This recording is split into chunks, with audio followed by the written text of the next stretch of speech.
Chapter 1. Where Time Begins.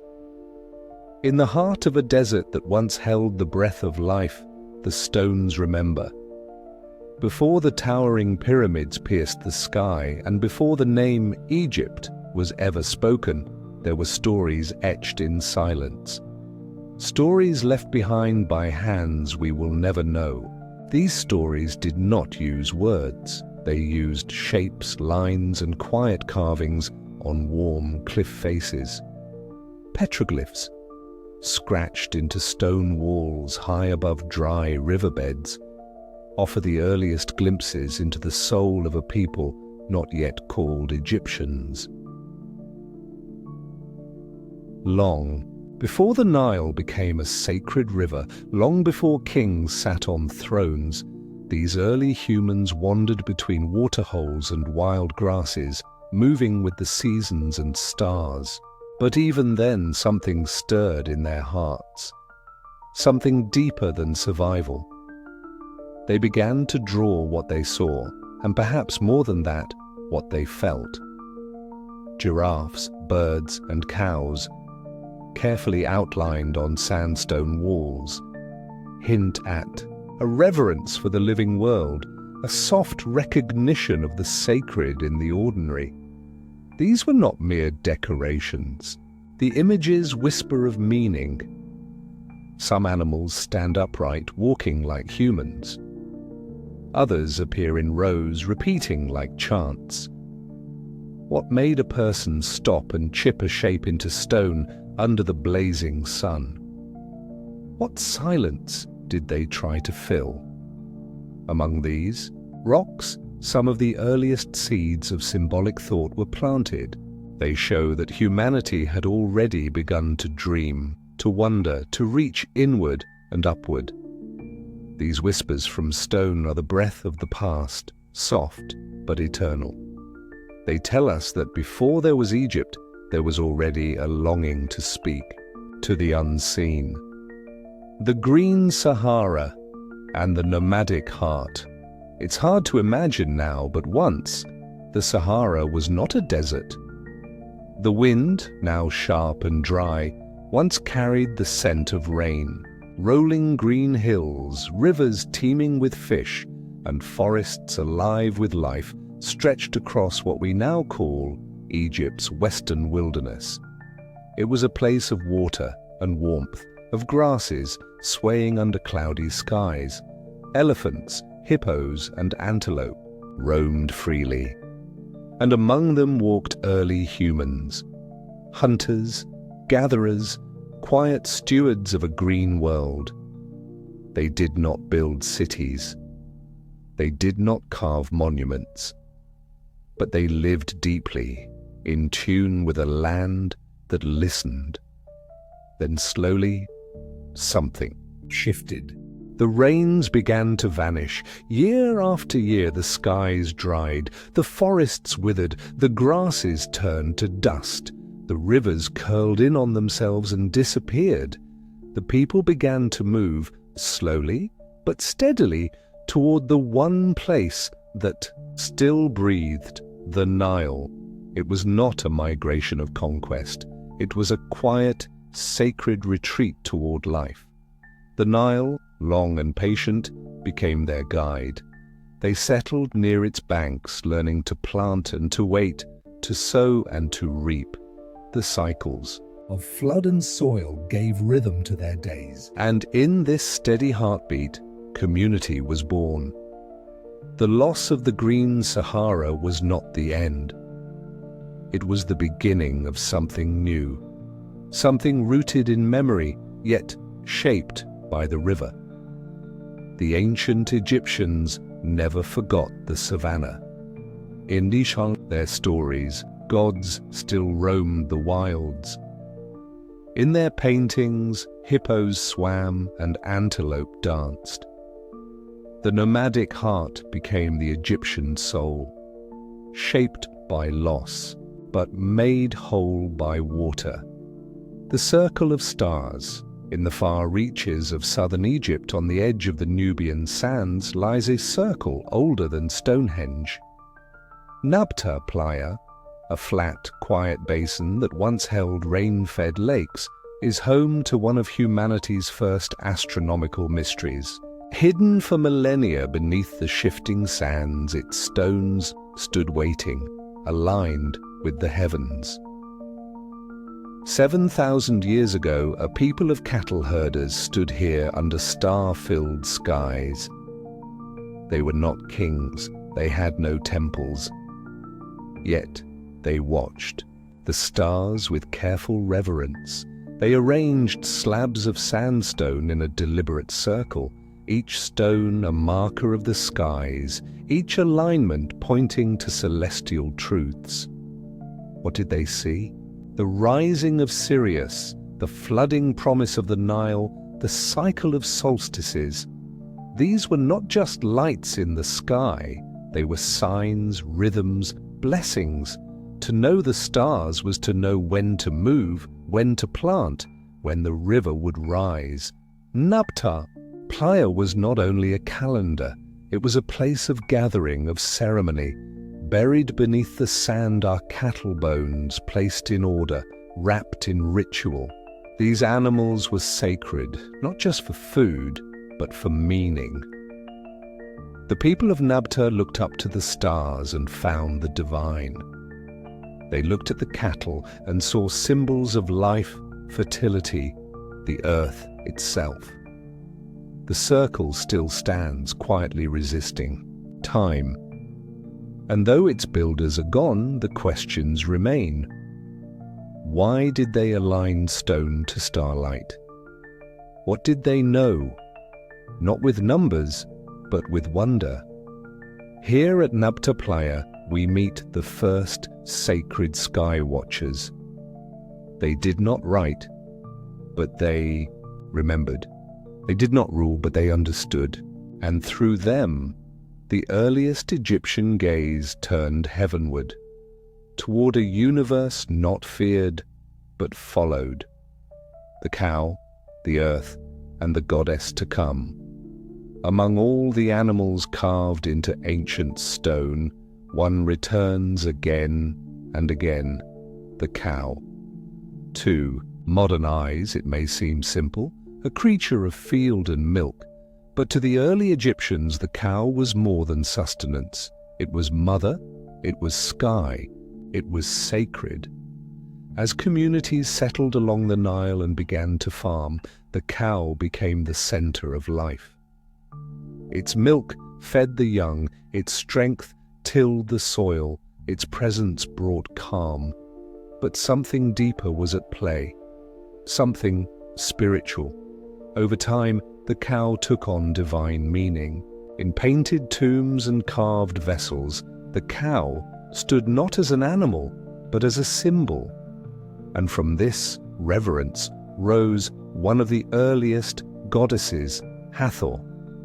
Before Isis, before the great temples, Hathor stood as a bridge between the human and the holy.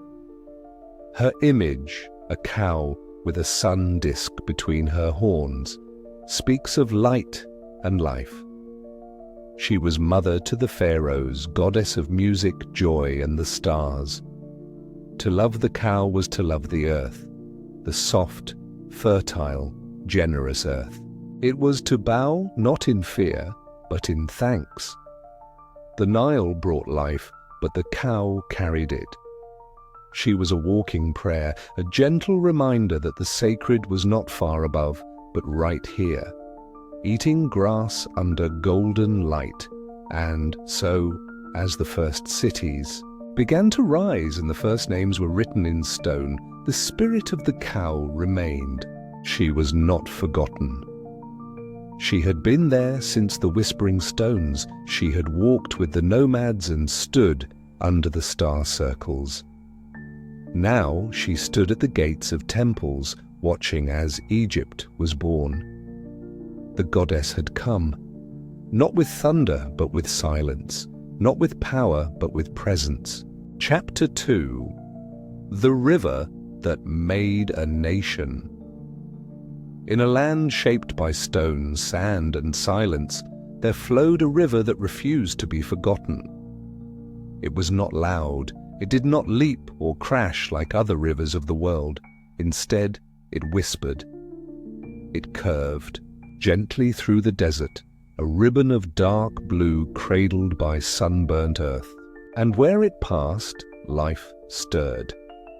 The Nile was not merely a body of water, it was a breath, a pulse, a spirit. It did not come and go by chance. Every year, almost without fail, the river would rise in quiet ceremony. Far to the south, beyond what the eye could see, monsoon rains fell in the highlands of Ethiopia, feeding unseen tributaries, swelling the body of the Nile until it began its slow, sacred overflow. In Egypt, the people waited for this moment like children waiting for dawn. They did not fear the flood. They honored it. It was not destruction that came with the rising tide, but renewal. As the waters poured over the banks, they carried with them a fine, dark silk, a fertile gift from distant lands. This black earth blanketed the fields, transforming dry, cracked soil into rich farmland. Crops would grow in that soil: barley, wheat, flax, planted by hands that understood the river's rhythm like a song. There were 3 seasons in the ancient Egyptian year: Akhet, the inundation; Pere, the season of emergence; and Shemu, the harvest. These were not arbitrary divisions. They were dictated by the Nile's breath, by the rise and fall of its stole body. No place on earth had a river like this, one that gave not just water, but order. The Nile did not come early, nor did it delay. It taught the people to expect, to wait, to prepare. And in doing so, it gave them something even greater than crops. It gave them the foundation for civilization. The Nile was not only the source of grain, it was the source of time, of structure, of thought. It moved slowly, and so did life beside it. But in that slowness, something great was taking shape. The earliest form of a nation, born not from conquest, but from patience. The 2 lands awaken. Long before Egypt was a kingdom, before crowns and temples, before the first name was etched into stone, there were 2 lands, not separate by war or wall, but by the long reach of the river's journey. To the south, where the river ran between steep cliffs and narrow gorges, rose the land called Upper Egypt. Here, the Nile flowed fast and close, slicing through rugged terrain. The people here lived in small clusters, in villages pressed near. The riverbanks, their lives bound tightly to its flow. To the north, where the river fanned out into marshes and green plains, lay Lower Egypt. This was the delta, wide, flat, and fertile. The Nile here spread like fingers, feeding ponds, lakes, and winding canals. The people of the delta had a different rhythm. Their world was shaped not by stone cliffs, but by water and reeds, by birds and endless green. These 2 lands, so different in appearance, shared one lifeline. The Nile connected them. It was not a barrier, it was a thread. Boats made from papyrus and later from wood floated between the 2 regions, carrying not only goods, but stories, customs, and ideas. Over time, a quiet unity began to form. It wasn't immediate. For centuries, the people of Upper and Lower Egypt had their own customs, their own rulers, their own gods. But the river wove them together, and slowly, surely, as it had woven together the earth and the sky. Eventually, the symbol of these 2 lands became one of Egypt's most powerful ideas: the unification of Upper and Lower Egypt. The imagery would become sacred. The 2 crowns joined, the lotus and papyrus intertwined. But this was not just about royalty. It was about memory. The two lands had once been separate, but the Nile made them one. It did not conquer, it carried. It did not rule, it revealed. And as these regions drew together, so too did the vision of a single, unified Egypt, a kingdom not defined by a throne, but by a river. Pottery, bread, and civilization. If you wish to know the hearts of a people, look not to their monuments, but to their clay. Before hieroglyphs carved history into stone, before pyramids kissed the sky, there were bowls, jars, and cooking pots. Simple things, fragile things. But it is through them that we glimpse the quiet miracle of daily life. Along the banks of the Nile, people shaped earth into vessels.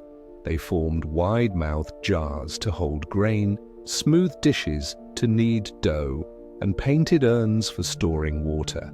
These objects were not grand, yet they reveal something sacred, a people not just surviving but living, planning, preparing, caring. Bread, in particular, was the heartbeat of the home. It was more than food, it was tradition, memory, and ritual. Made from barley or emmer wheat, ground between stones and baked in sun-warmed ovens, bread became a symbol of life itself. It was shared at meals, offered to gods, and buried with the dead. The very shape of early Egyptian civilization was kneaded into those loaves. In every bite was the labor of the fields, the rhythm of the floods, the warmth of the hearth. Pottery tells us of trade, too, of movement. Some jars bear the marks of distant places. Some designs appear far from where they were made. The Nile did not only carry water, it carried exchange. Along its flow, goods passed from village to village, beads, cloth, grain, salt, perfumes. But more than goods, ideas moved, language grew, customs shifted. A culture began to emerge, not all at once, but slowly, patiently, like the river itself. These humble items, pots, bowls, and bread molds, are the true bones of early Egypt. Through them we see the rise of homes, of families, of communities. People were no longer only hunting and gathering, they were settling, they were shaping their world with intention. They were becoming a civilization not through conquest or monuments, but through the slow, sacred work of daily life. Life along the banks. Imagine a morning along the Nile 5,000 years ago. The air is soft, mist clings to the edges of the fields. Birds rise from the papyrus reeds, their wings catching golden light. A woman kneels beside a cooking fire, baking bread on a flat stone. A child runs barefoot through the dirt, laughing. Somewhere in the distance, a man tends to cattle, their low calls mingling with the distant splash of oars. This was life in the first Egyptian villages. Quiet, communal, and deeply connected to the land. These were not cities as we think of them now, but clusters of mud brick homes built near the water's edge. They had courtyards and shared spaces. People worked together. They irrigated fields, wove linen, raised children. They celebrated the harvest. They mourned their dead. They told stories under stars. As the centuries passed, these villages grew. Trade increased, skills deepened, leaders emerged, not as kings at first, but as wise ones, protectors, guides. Some villages became larger than others, forming the first centers of power. Organization followed, the assigning of roles, the building of walls, the naming of lands. Slowly, society shaped itself. And through it all, the river remained, a constant presence. It marked the edge of life. To step too far from it was to step into the desert, into death. But beside it, life flourished. Temples would one day rise along its banks. Tombs would be carved. Cities would be born. But none of it, none of Egypt, would exist without the quiet, eternal Nile. Even now, thousands of years later, the villages are gone. The bread ovens are cold, the jars are broken and buried, but the river still flows just as it did then, steady, slow, sacred. It carries the memory of a nation not yet named, a people not yet crowned, but already whole in their belonging. In the river's song, we hear the birth of Egypt. Chapter 3: Kings of the Earth. In the shadowy threshold between myth and history, there stands a single carved stone, flat, worn, and silent. Yet this one object whispers of kingship, conquest, and cosmic purpose. It is known as the Nama, palette, and it holds within its etched surface the first recorded breath of a nation newly born. The Nama palette is not large. It is a ceremonial piece carved over 5,000 years ago from smooth siltstone, likely used in sacred rituals. But what it portrays is vast, a moment when two lands became one. On one side, King Nama, wearing the white crown of Upper Egypt, towers above a kneeling enemy, his arm raised high with a mace, his stance firm. Behind him, a servant carries his sandals, barefoot on holy ground. Before him stands a falcon, the god Horus, drawing 6 papyrus stalks from a captive's head. Each stalk represents a province of Lower Egypt, now subdued, now claimed. On the other side, Nama wears the red crown of Lower Egypt. He is shown inspecting rows of decapitated enemies, their heads stacked beside their bodies, their names listed below. Between the two scenes is a strange, almost playful image. 2 long-necked creatures, their necks intertwined in a circle, held by ropes. Perhaps a symbol of unity. Perhaps balance. This palette is more than history. It is a myth cast in stone. Nama, the first pharaoh to unify Upper and Lower Egypt, was not just a conqueror. He was the living bridge between duality. 2 crowns, 2 lands, 2 people, and 1 ruler to bind them. The palette does not merely show a man, it shows a transformation, a political moment elevated to a sacred one. With this image, the idea of kingship in Egypt was born, not as leadership, but as cosmic duty. The king was no longer simply a man. He was a presence. He was the balance between storm and flood, desert and river, sun and shadow. Through him, the 2 lands breathed as one, and Egypt, once a ribbon of scattered villages, began to see itself as a whole, crowned by the gods. To be king in ancient Egypt was not just to rule, it was to become a symbol. Every aspect of the pharaoh's appearance told a story, whispered a truth, announced a mystery. He was not dressed as a man, he was clothed as something more, a divine figure walking among mortals, crowned by the gods themselves. The bull's tail, often worn as a strip of hide hanging behind the king's kilt, signified strength and fertility. The bull was not a mere animal, it was power incarnate, a creature that charged and conquered, that protected and fathered. In festivals and ceremony, the king was likened to this sacred beast, A thunderous force too mighty to challenge, the false beard, stiff and bound beneath the chin, was another symbol, not of age or wisdom, but of divine authority. It mirrored the beards seen on statues of gods. With it, the king took on their aspect, their weight. Even in death, this beard was carved into his likeness, a sign that though his body had faded, his role endured. Above all, there was Horus, the falcon god, protector of kings. From the earliest dynasties, pharaohs were called the living Horus, their names written within a frame known as the serech, crowned by the falcon's wings.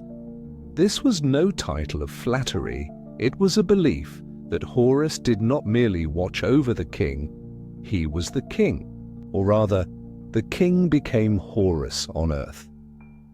And when he died, he passed into Osiris, the god of the afterlife. The cycle was eternal, life, death, rebirth, bound together in one sacred body. The crowns, too, held meaning beyond metal or cloth. The white crown of Upper Egypt rose like a slender tower, pure and tall. The red crown of Lower Egypt curled in an odd spiral, like a serpent watching. When joined, they formed the double crown, the pshent, a union of opposites. To wear it was to hold the land together, not by force, but by divine alignment. Every gesture, every piece of dress, every carving of the king was a message. I am not just here to rule, I am here to maintain Maat, the sacred balance. Without me, the world would tilt. The written order, beneath the beauty of gold and alabaster, beneath the soaring temples and painted walls, lies the quiet heart of a civilization. The scribes read. Writing in Egypt did not begin as poetry or prayer. It began with counting, not for stories, but for grain, not to sing, but to record. The earliest Egyptian writing, the sacred script, we now call hieroglyphs, emerged not to entertain, but to organize, for Egypt was growing, its lands had united, its people multiplied, and to sustain them, to feed them, to tax them, a new tool was needed, order on paper. Scribes, educated, trained, and trusted, became the lifeblood of administration. They followed the floods, measuring fields, counting yields, marking how much each farmer owed. They recorded births, trades, marriages, and deaths. They listed offerings to the temples, they kept the ledgers that fed the gods. The symbols they used were more than pictographs, each one carried weight, not just sound. A loaf of bread was not just a mark, it meant life, offering, sustenance. An eye could be a vision, a protection, a divine gaze. To write in Egypt was to weave meaning with measurement. It was a sacred act, and a practical one. This system gave rise to bureaucracy, layers of officials, from village overseers to palace treasurers. Egypt became a nation of records. Quiet scrolls tucked into reed baskets, clay seals pressed, with the king's name, tablets charting land boundaries and temple donations. Through writing, the will of the king reached even the farthest village, but hieroglyphs also served the eternal. On tomb walls they told of deeds, hopes, and prayers. They gave voice to the dead, helping them speak into the next world. The act of writing became a bridge between worlds, between life and death, ruler and ruled, heaven and earth. In the hands of the scribes, civilization gained shape, not just through kingship, but through ink and logic, through symbols etched, In quiet, Egypt found order, a written mirror of the order the king was sworn to uphold. City of the dead, city of kings, far from the crowded cities and noisy markets, in a desert valley where the hills rise like slumbering giants, there lies a place of silence, Abydos. Here, in this sacred site, the first kings of Egypt came to rest. It was not just a burial ground, it was a destination, a pilgrimage, a threshold. For the ancient Egyptians, to die was not to end, but to cross into another realm. And in Abydos, that crossing was made visible in stone, in sand, in stars. The tombs at Abydos were not grand at first. They were deep pits lined with mud brick walls marked with wooden markers or stone slabs. But over time, they grew. Long corridors, side chambers, offerings laid out in rows. Entire boat burials were placed beside the tombs, vessels to carry the soul into eternity. What made Abydos sacred was not only its graves, but its god. Here was the center of Osiris worship, the lord of the afterlife, the green-skinned god of resurrection. According to legend, it was in Abydos that his head was buried after he had been slain and scattered by his jealous brother Set. And so to be buried here was to be near the god, to share in his renewal. Kings built monuments to Osiris at Abydos. They carved their names into the stones. Even those buried far away would construct cenotaphs here, false tombs that held no body, only memory. They wanted their spirit to pass through Abydos on its way to the next life. To die here was to rise again. The desert wind still moves through the ruins. The stones remain warm by day, cold by night. In their silence is a kind of echo of voices once raised in prayer, of footsteps in funeral procession, of kings who believed they could command eternity. Abydos reminds us that even the most powerful must bow to time, but in doing so, they tried to outwit it. Through ritual, through belief, through the building of eternal homes, the kings of early Egypt sought to be more than mortal. And in their longing for immortality, they left behind the first great markers of Egyptian royalty. Not just power in life, but presence in death. Chapter 4. The Builders of Forever. Before the horizon of Egypt was shaped by smooth, towering pyramids, there stood a structure unlike anything the world had ever seen. A monument of stacked stone that reached not only upward, but inward toward the soul of a people seeking eternity. It was the step pyramid of Djoser, and it changed everything. Long before Djoser, burials were simple. Kings of the early dynasties were laid to rest in mastabas, low, rectangular tombs made of mud brick, gently sloping on all sides. They were practical, somber, and rooted in the earth. But something began to shift in the heart of Egypt. A new vision took shape, one not content with the ground, and at the center of this shift stood Imhotep. Imhotep was no ordinary man, a priest, a healer, an architect, and later deified as a god of wisdom. He was the mind behind Egypt's first pyramid. For King Djoser, ruler of the third dynasty, Imhotep designed something bold, a series of mastabas stacked one atop the other, each smaller than the last. What emerged was a stepped structure, climbing toward the sky in clear, deliberate ascent. It was not a hill, it was not a building, it was a message.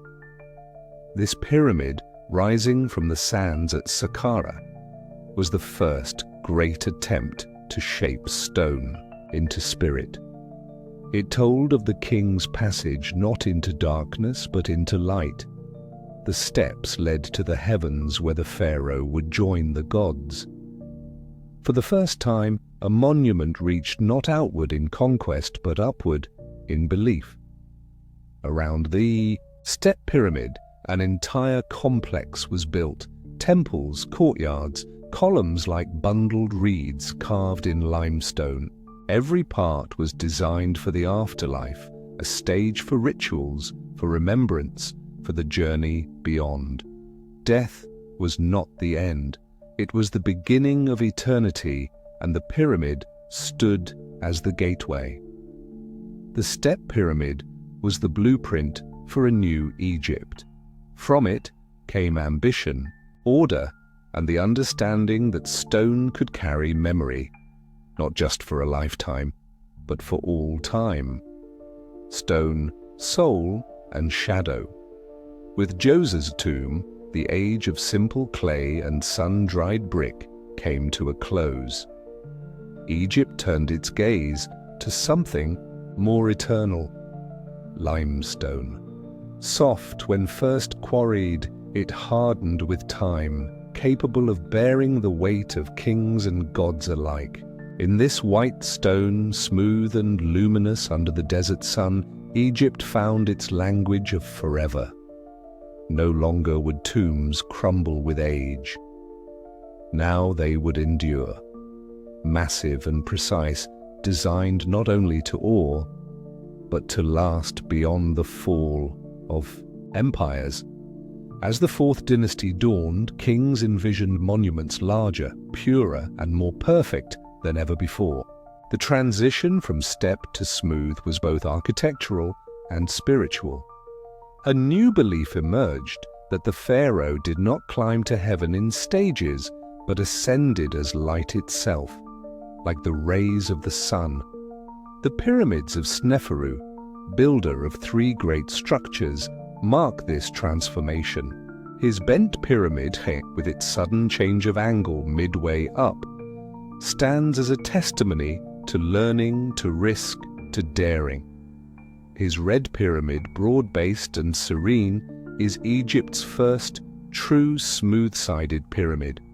It paved the way for what would follow, the most iconic monument in all of human history.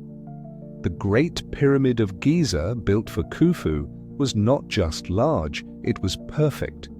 Its sides aligned almost precisely with the cardinal points.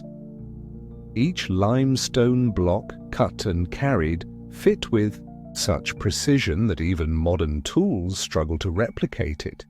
Beneath it, the soul of a king rested. Around it, the nation rallied. Builders, engineers, priests and planners, all united in service to something higher than themselves. Stone became the language of belief. In its mass, strength. In its form, hope. In its shadow, mystery.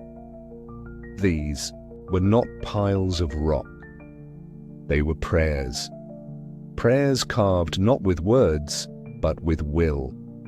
The workers' city. For centuries, the myth endured that slaves, whipped and broken, hauled stones beneath the blazing sun.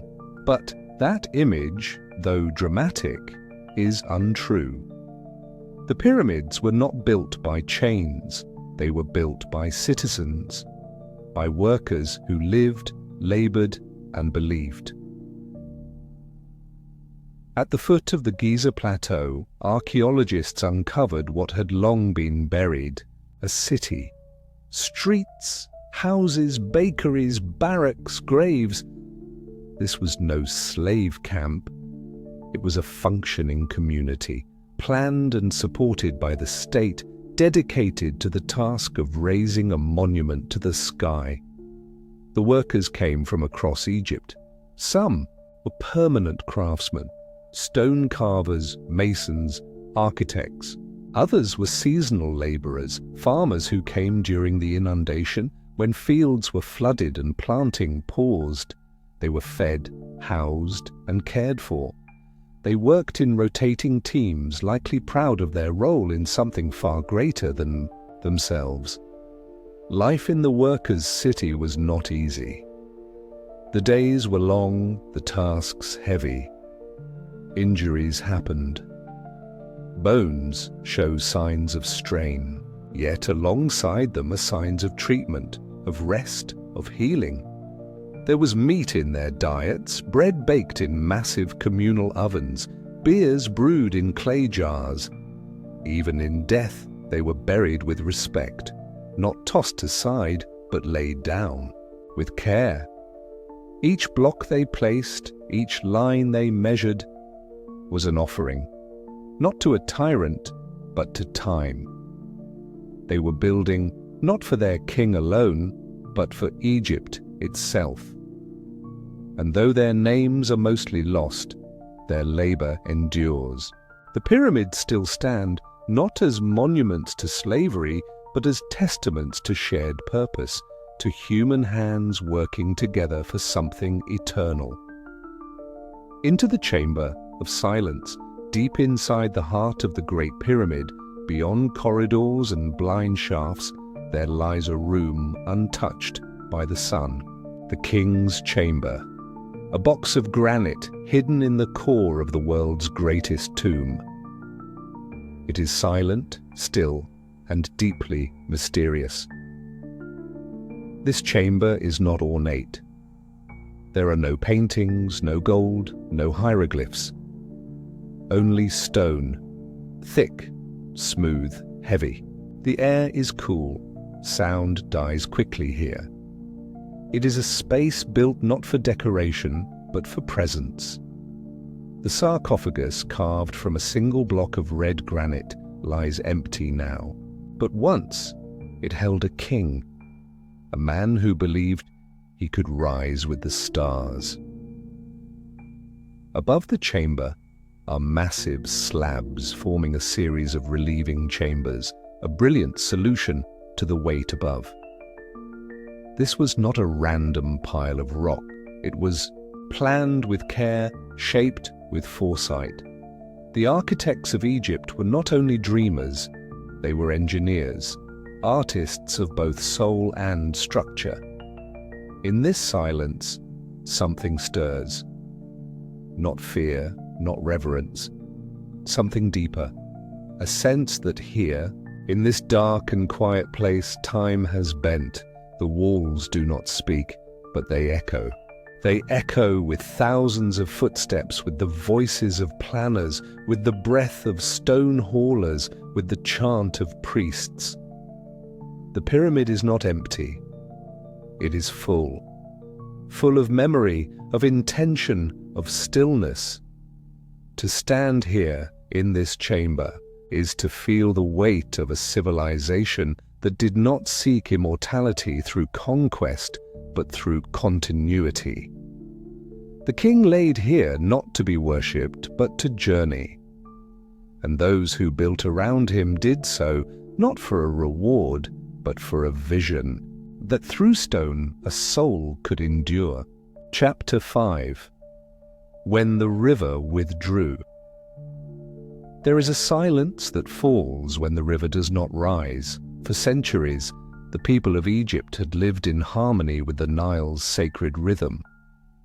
Each year, the waters would swell, spreading life over the land. And in return, the land would bloom, golden wheat, tall barley, fig trees heavy with fruit. It was a song the earth had always sung. But then, slowly, the song began to falter. At first, it may have seemed like a single year of misfortune. The flood came late, the waters were thin, the silt did not reach the fields. Still the people waited, trusting that the river would return. But the next year was worse. And then the next. The Nile, that divine artery, that sacred breath, began to fail. Its rhythm, once so dependable, cracked and broke like old stone. The earth grew hard. The crops withered in the heat. the storage jars emptied. Granaries, once full, fell quiet, and famine crept across the land like a shadow. It did not arrive with fire or sword, but with silence, the kind that sits heavy in the stomach, in the heart. Without food, the people grew weak, and with hunger came desperation. Trade routes withered. Temples lacked offerings. Children cried with dry mouths, and the cries echoed through villages like a warning. The land of eternity, the land that had mastered time itself, now trembled under the weight of dust. The priests searched the heavens for answers. Had the gods turned away? Had the balance of Ma'at, the sacred order of the world, been broken? If so, who had broken it? The river had not only fed the body of Egypt, it had fed its soul. And now that soul was starving. The king grows old. Amid this quiet collapse, one man remained seated on the throne, a king who had once seemed eternal. His name was Pepi Sekou. He had ascended as a child, wide-eyed and small, when Egypt still stood strong. His court had been filled with wisdom, his armies well-fed, his temples overflowing. And in those early days, his name had echoed through the land with reverence. But the years passed, slowly, steadily, and still he ruled. Decade after decade he sat upon the throne as the world around him began to shift. Some say Pepi Sekou reigned for 90 years. Others even longer. He became the oldest known monarch in history, but age, though a gift, can be a burden. His long life, once celebrated, became a symbol of stagnation. The gods had once crowned their kings in strength, but now the crown sat atop a man whose voice had faded, whose hand trembled. What happens when a god-king grows old before the eyes of his people? When the divine body, once youthful and firm, begins to bend and crack like the earth itself. In his later years, Pepi II could not command the land as he once had. Governors in far provinces acted on their own. The network of scribes and taxi, collectors that once stretched like threads across the kingdom, began to fray. The trust that held Egypt together, the belief that the Pharaoh was the living Horus, began to break. And so, while famine swept the fields and temples fell quiet, the king remained, aging slowly, silently, on a throne that had lost its shine. His reign, which had begun in promise, now drifted like a forgotten hymn. And when he finally passed, the question remained, who would carry the crown forward in a world already crumbling? The age of amulets and ashes. When institutions collapse, when kings fall and temples darken, the people do not stop believing. They turn inward. In the shadows of Egypt's decline, a new kind of faith took root. Quieter, more desperate, closer to the skin. With the great priests scattered and the old rituals broken, the villagers and farmers turned to their own hands for help. They crafted amulets from bone and clay. They etched protective symbols on doorways. They whispered spells over water and fire, hoping to summon what had once been ordered by the gods. It was an age of household gods, of small shrines built beside cooking fires. The great temples of Ra and Ptah still stood, but it was the clay figurine in the corner of a kitchen that now held meaning. These were gods not of empire, but of survival, fertility gods, grain spirits, ancestors with listening ears. Magic, long a part of Egypt's tradition, now became essential. Wands carved from ivory depicted protective demons. Incantations were scratched into pieces of pottery, tucked beneath beds. Spells once reserved for funerals now found their way into everyday life, for health, for luck, for protection from spirits that lurked in the dry wind. This was not the grand theology of pyramids. It was the faith of fear, of hunger, of uncertainty. In an age when the state could no longer protect its people, they turned to the invisible, not in confidence, but in need. The Egyptians had always believed in the balance of the world. But when that balance was broken, they did not give up. They adapted. They tried to bring order back, one charm, one whisper, one hope at a time. And in the ashes of a kingdom, belief burned on, small, flickering, but alive. A broken crown they. Fall of the old kingdom did not come with a single battle. It came with silence. The silence of empty fields, of forgotten roads, of leaders who no longer led. The great central authority, once held together by divine kingship and the Nile's steady rhythm, had shattered. Without a strong king to hold the lands together, Egypt fractured.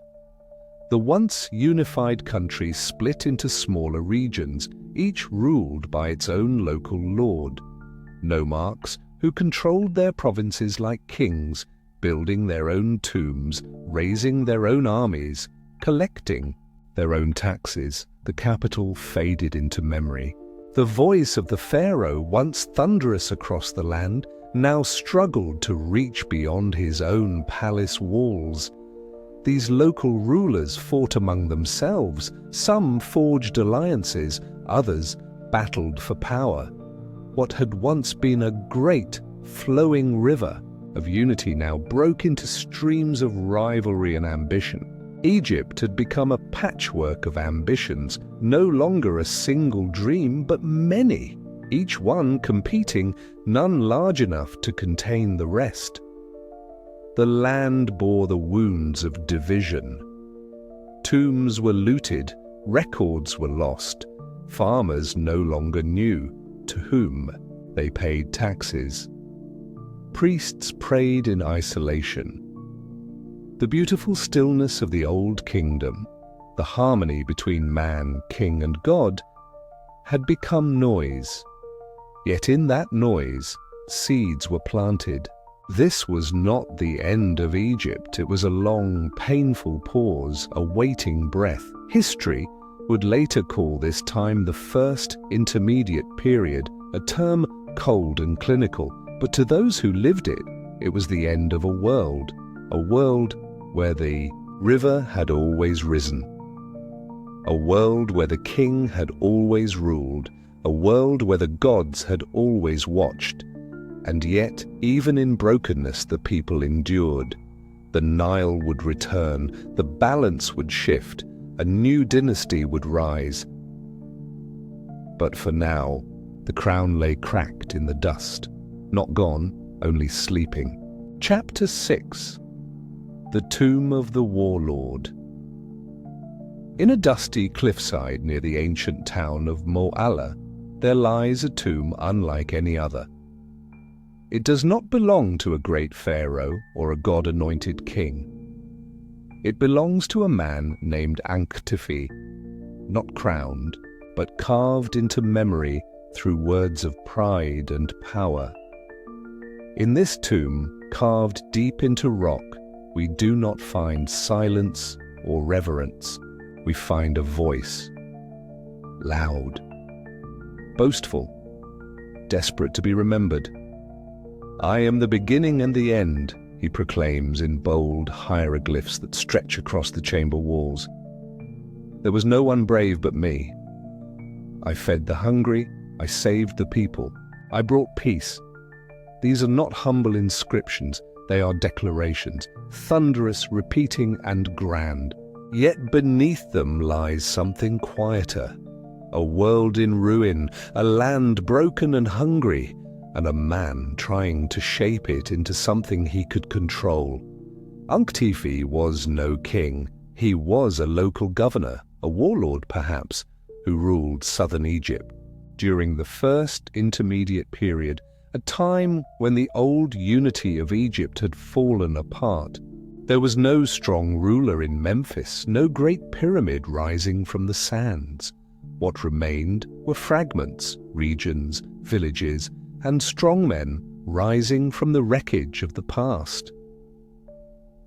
In his tomb, Ankhtifi presents himself not just as a savior, but as a divine force, chosen by the gods, beloved by the people, feared by his enemies.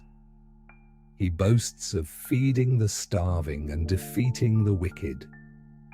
He casts himself as both hero and historian, as if he alone kept Egypt from falling into darkness.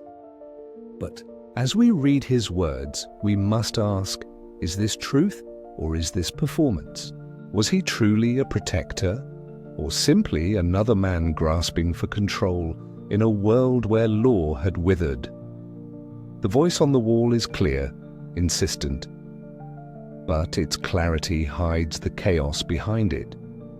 This is the story of a world ruled not by kings, but by voices. Voices that echo from stone, pleading not just to be heard, but to be believed. A world of hunger and war. Beneath Ankhtifi's carved confidence, the land he ruled was far from whole. The Nile's blessings had grown uncertain. The climate had shifted. The river, once predictable and nourishing, now brought too little or nothing at all. Famine stalked the fields like a phantom. Granaries ran dry. The air hung heavy with loss. Hunger does not need an army to conquer. It creeps in quietly, into the bellies of children, into the dreams of farmers, into the prayers of priests. And in this time, when the old order had crumbled, hunger made everything fragile. Ankhtifi, in his own words, paints a picture of a land at war, not only with its enemies, but with itself. He describes towns falling into ruin, people turning on or one another, and fields lying fallow. In one chilling line, he boasts that he kept his people from cannibalism, a detail too specific to be imagined. What kind of suffering gives birth to such an act? What silence? What desperation? Even as Ankhtifi casts himself as a savior, his descriptions betray a deeper truth, one of violence, of siege, of death. He fought rival rulers in the north, clashed with neighbors to the east and west. Villages burned, families scattered. The Egypt of shared gods and golden crowns had splintered into 1,000 desperate hands, clawing for food, power, and survival. This was not the Egypt of still pyramids and eternal order. This was a storm, loud and lawless. And in its heart stood men like Ankhtifi, trying to pull meaning from madness, carving their names in stone while the world around them burned. Tombs like thrones in the absence of a throne room. A tomb could become a palace. For centuries, Egyptian tombs had been places of ritual, memory, and transformation. They were meant to carry the soul from this world into the next, quietly, reverently. But in the age of warlords, tombs became something else, stages. Without the grandeur of a royal court or the reach of a king's decree, men like Ankhtifi used their tombs to proclaim their power. Walls that once bore prayers now shouted propaganda. Carvings that once told the story of gods now told the story of the self. Bold, loud, and larger than life. Anktef's tomb, carved into the limestone cliffs, was not just a resting place. It was a monument to ego, to legacy, to control. Every inch was inscribed with his deeds, his victories, his benevolence. He painted scenes of feasting, of offerings of cattle and grain. But these were not records, they were visions, projections of a world he wanted others to believe he had created. This shift, from sacred remembrance to political theatre, tells us much about the times. When power is uncertain, image becomes everything. When the state collapses, the self rises, and in these tombs, truth and illusion blur. What was real and what was simply carved? Even the artwork changes. Faces become more individualized, expressions more pronounced. We begin to see the birth of private power, not rooted in dynasties, but in personal stories. Stories told in stone. In a land where crowns had cracked and cities had turned to ash, the tomb became a place to reclaim control, not over death, but over memory. And for Anktef, memory was the final battlefield, the echo of lost names. While Anktef built his tomb with care and pride, others were not so fortunate. Further north, in the crumbling necropolises of the Old Kingdom, tombs were not being built. They were being broken. The sacred resting places of pharaohs, once sealed and blessed, guarded by stone and silence, were now shattered. Gold was stolen. Statues were smashed. Names were erased. Even the dead, once believed to be gods, were not safe from the hunger and chaos that swept the land. To defile a royal tomb was not merely theft. It was rebellion. It was the unmaking of divine order. To burn a king's body was to deny him eternity, to cast his soul adrift in the darkness beyond death. It was a profound statement. The old gods are gone. The old ways no longer protect us. But in this violence, we find something else. Grief. The grief of a nation lost to time, to hunger, to fear. These acts, though brutal, speak of a people desperate to reclaim power, to feed their families, to make sense of a world turned upside down. The names of many kings have vanished from this period, their monuments crumbled, their records lost.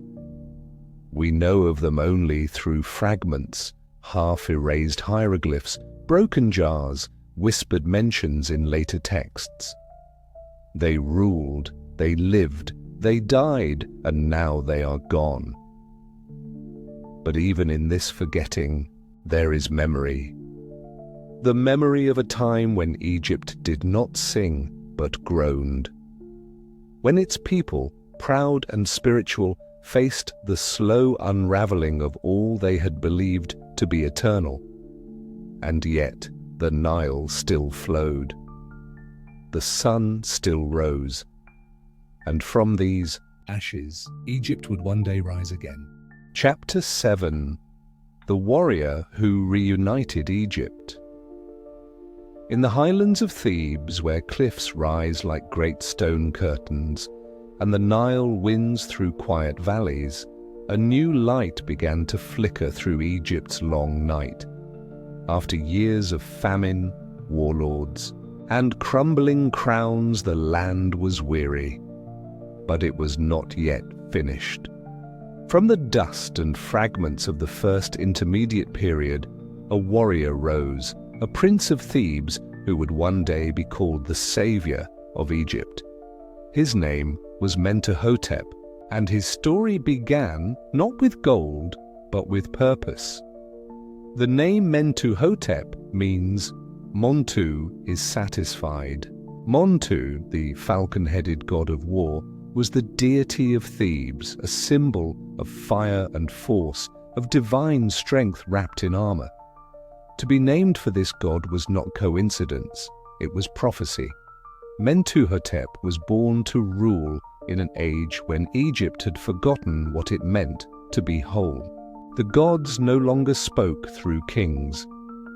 The river had lost its rhythm. The people followed local rulers not because of faith, but because there was no better choice. But in Thebes, the flame of kingship had not fully gone out. As a young ruler, Mentuhotep inherited a small domain, a southern kingdom in a shattered land. But from the beginning, he saw more. He saw past broken shrines and silent cities. He believed Egypt could be one again, not by waiting for the gods to act, but by carrying their will in his own hands. What followed was not a single battle, but a campaign of years. Mentuhotep fought against the rulers of the north, those who held the delta, the ancient seats of power.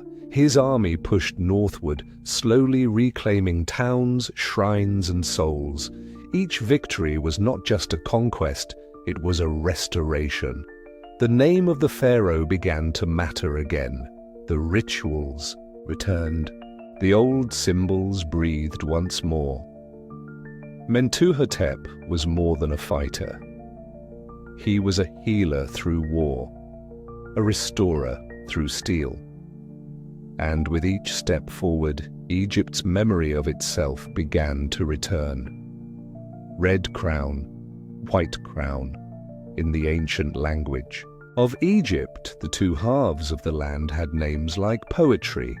Upper Egypt, the valley, the reed, and Lower Egypt, the delta, the papyrus bloom.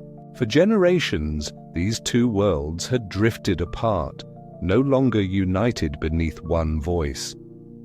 But now a moment came when they would stand as one again. It happened in Thebes, where Mentuhotep declared a new beginning. He took the red crown of the north and the white crown of the south and joined them upon his brow. The double crown, the pishent, was not just a piece of royal regalia. It was a symbol of cosmic balance, of harmony returned. It meant that Egypt, fractured and bleeding, was whole once more. This moment, though quiet in the desert wind, rippled like thunder through the land. For the first time in over a century, Egypt had a single ruler, recognized not only in stone but in spirit. Mentuhotep did not just hold both crowns, he embodied what they meant. He was no longer a southern warlord. He was now King of Upper and Lower Egypt, a title older than the pyramids and far heavier. He took on a new royal name, a throne name as kings before him had done. And under this name, he did more than unify. He revived. The reunification was not only political, it was spiritual. Temples were reopened, offerings resumed, priests returned to their posts. The great ceremonies of Ma'at, the sacred balance of the universe, were enacted once again. The divine order had not died, it had only slept. And now, through Mentuhotep, it awoke. The land responded. The Nile rose again in its time, fields turned green, trade resumed along the river. Egypt exhaled, the tomb and the temple in the cliffs of Deir el-Bahari, across from modern-day Luxor, stone gives way to vision. Here, Mentuhotep built what had never been built before, a mortuary complex that merged architecture with belief, earth with sky, the king with the gods. His temple was not a pyramid, nor was it a palace. It was something entirely new. Set Against the towering cliffs his tomb rose in terraces with colonnades and courtyards that mirrored the rhythm of the sun. It was both fortress and shrine, both tomb and temple, a statement carved into the living rock that Egypt had returned. This complex was a map of the afterlife. Every chamber, every column, every stair was part of a sacred journey. At its heart lay the tomb, the final resting place of the king who had become more than mortal. Here he would be reborn with Osiris, the god of resurrection. The walls, painted and inscribed, told of his deeds, his divine right, his eternal legacy. But the temple also served the living. It became a center of worship, of offerings, of seasonal ritual. Priests walked its corridors daily, incense burned, hymns were sung. It was not merely a tribute to a man, and it was a bridge between this world and the next, a ladder between time and timelessness. Mentuhotep's mortuary complex at Deir el-Bahari was the first of its kind, and its influence would ripple through the centuries. Later, Hatshepsut, the great female pharaoh, would build her own temple beside his, echoing its design. But his was the first, the foundation. It was a message to the world. Egypt lives. The gods remember. The king endures. Heroes beneath the hills. No king wins a kingdom alone. As Mentuhotep marched northward, he was not alone in battle. Behind him walked men of courage, warriors from the Theban hills, farmers turned fighters, sons of scribes and priests who answered a higher call. They followed not just a man, but a vision, a land restored, a past reborn. When the wars ended and the crowns were joined, these men did not return to forgotten fields. They were honored, not with gold, but with tombs, sacred tombs, carved into the hills around Deir el-Bahari. These resting places bore the names of those who had helped reunite a kingdom. For the first time in Egyptian history, common soldiers were given more than silence. They were given memory. Inside these tombs we find scenes not only of battle, but of brotherhood, processions of victory, offerings of wine and bread, inscriptions that speak of loyalty, of courage, of sacrifice. These men were not pharaohs, but they were remembered as heroes. Heroes of a reunited land. Their bones rest beneath the hills. Their names, though faded, remain. And in the stillness of the Theban cliffs, where the wind whistles through stone, you can almost hear their legacy, a heartbeat beneath the earth. They remind us that history is not only written by kings, but carried on the shoulders of the many. Egypt was not rebuilt by Mentuhotep alone, but by those who believed in what he stood for, and through their tombs, through their silence, Egypt thanks them still. Chapter 8. The Golden Middle Kingdom. After generations of war, hunger, and scattered rule, Egypt stood still once more, not in silence, but in harmony. The long shadows of the first intermediate period had lifted, and in their place, a soft golden light spread across the land. With Mentuhotep II's reunification complete, a new era took shape. The Middle Kingdom, a time not marked by conquest or monuments alone, but by a deeper rhythm, one of order, thoughtfulness, and care. The kings of this age were not merely warriors or builders, they were administrators, listeners, reformers. Chief among them was Amenemhat II, a former vizier who rose to the throne not by bloodline, but by wisdom. He moved the capital north to Ichtawi, A city now lost to time but once bustling with scribes, judges and architects of national rebirth. Egypt's bureaucracy, once fractured, became a marvel. Every village had its tax collector, every region its governor. Grain was measured precisely, fields were surveyed with care. Justice was not left to whim but organized through systems of documentation and review. Even the pharaohs themselves, once untouchable gods, now presented themselves as shepherds of their people, guardians of truth. The Nile too returned to its steady rhythm, and the land yielded bounty. With peace came prosperity, and with prosperity came opportunity. Irrigation expanded, temples were restored, artisans traveled freely. Trade routes, once interrupted, were revived, bringing ebony from Nubia, lapis from Afghanistan, cedar from Lebanon. Egypt breathed deeply, its chest rising not in pride, but in peace. This was not the dramatic glory of the Old Kingdom's Pyramid Age. It was something quieter, more enduring, a golden calm, a kingdom where power was guided by wisdom, and the hands that held the scroll were as honored as those that wielded the sword. The miniature world of the dead step inside a Middle Kingdom tomb, and you'll find something unexpected. Not just walls of carved stone, but small wooden models. Scenes so vivid, so detailed, they seem almost to move. Here is a bakery where miniature women knead dough and tend ovens.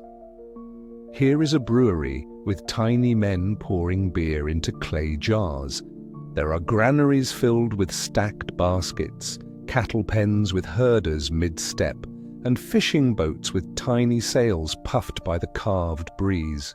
Some tombs even have entire processions, priests, mourners, musicians, walking forever in quiet devotion. These models were not toys, nor were they art for art's sake. They were portals, crafted to serve the soul in the afterlife. The Egyptians believed that what was placed in the tomb became real in the next world, and so these scenes were gifts of eternal comfort. A fresh loaf each morning, a full cup of beer each evening, a boat always ready to sail into the blessed West. Unlike the grand murals of earlier ages, these models focused on the everyday. The sacred was no longer distant or monumental. It was close, domestic, intimate. In the afterlife, the soul didn't crave gold or glory. It craved home, familiar rhythms, a soft life that continued. Even the style of these pieces speaks to the spirit of the Middle Kingdom, realistic, humble, deeply human. Muscles strain as the tiny workers lift baskets.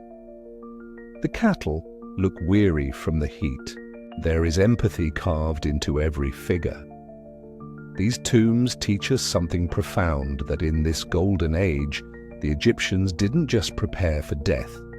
They prepared to live well in eternity. And to do that, they filled their tombs not with symbols of power, but with scenes of life.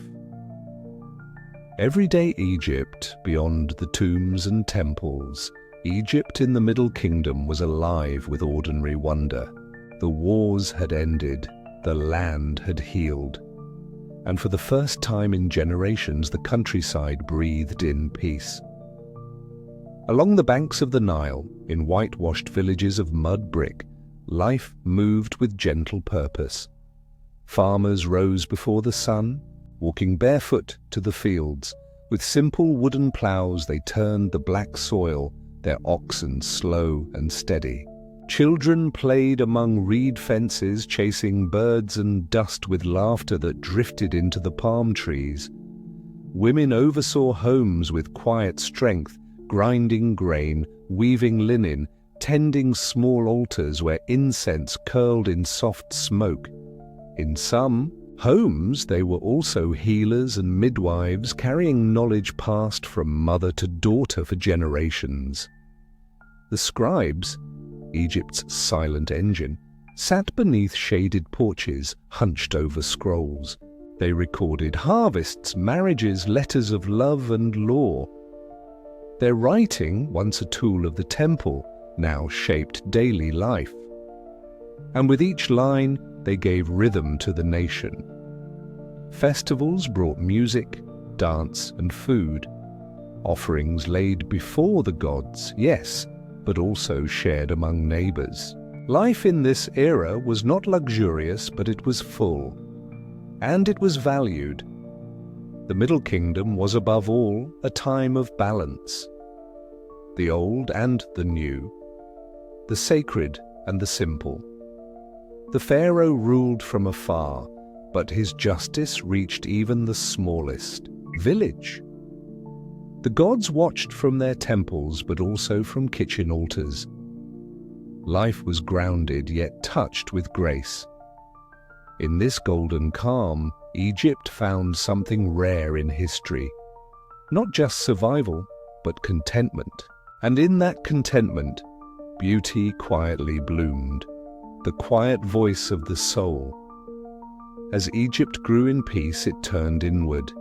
The age of colossal statues and thunderous proclamations gave way to something softer, a new kind of wisdom. A literature, not written for kings or gods, but for the soul. From this period came works unlike any before. Teachings, reflections, poems whispered between father and son, student and teacher. These texts, etched onto papyrus and carried in leather scrolls, were full of questions. What is justice? How should one live? What happens when power fades? What remains when the gold is gone? One of the most enduring pieces from this time is the instructions of Amenemhat, a fictionalized speech by a king to his heir. In it, the pharaoh reflects not on conquest but betrayal, warning of the fragility of rule, the pain of trust lost. Another, the tale of the eloquent peasant, tells of a common man who uses the power of words to demand justice. He is poor, but his voice is rich, and in the end, it is his voice that moves the heart of the king. Perhaps the most haunting of all is the dialogue of a man with his bar, a poetic conversation between a weary soul and its own spirit. It asks, what is the worth of life? When should one endure, and when should one let go? It does not offer easy answers. It listens. This was a different Egypt, introspective, philosophical, humble before the unknown. The gods were still honored, but now so too was the inner world. Thought became sacred, emotion became scripture. Through this literature we meet the Egyptians not as rulers or builders, but as people, with doubts, with longings, with quiet hopes. And in those soft lines, written by hands long turned to dust, we hear something deeply human, the gentle voice of the soul, asking to be understood. Chapter 9. The Walls of the South. In the far reaches of Egypt's southern frontier, where the Nile narrows and the land rises into ridged hills and granite cliffs, something remarkable began to rise from the desert floor. Stone by stone, under the hot southern sun, Egypt built its edge, not with borders drawn on scrolls, but with fortresses carved into the earth. These were not temples and they were not tombs, they were strongholds, castles on the Nile. The Middle Kingdom pharaohs, wise in peace and skilled in administration, were also builders of defense. As Egypt grew strong again, it looked outward, southward, into the lands of Nubia. This was no idle curiosity. Egypt had long known that beyond the first cataract lay treasures, peoples, and power. But now they wanted more than trade. They wanted control. To secure that control, they built. From Elephantine to Semna, Egypt raised a chain of fortresses, each a stone island in the current of time. The greatest of these was Buin, a sprawling complex of sun-dried brick and quarried stone, complete with moats, drawbridges, granaries, barracks and storerooms. With walls up to 10 meters high and towers that cast long shadows across the Nile, Buin was both shield and spear. These were not simple outposts. They were cities behind walls. Soldiers lived here with their families. Scribes recorded every shipment that passed through. Messengers came and went on dusty roads bearing news of tribute, rebellion, or diplomacy. Within these walls, Egypt extended itself cautiously but confidently into a land it did not yet fully understand. The fortresses were connected by a network of watchpoints and patrol routes.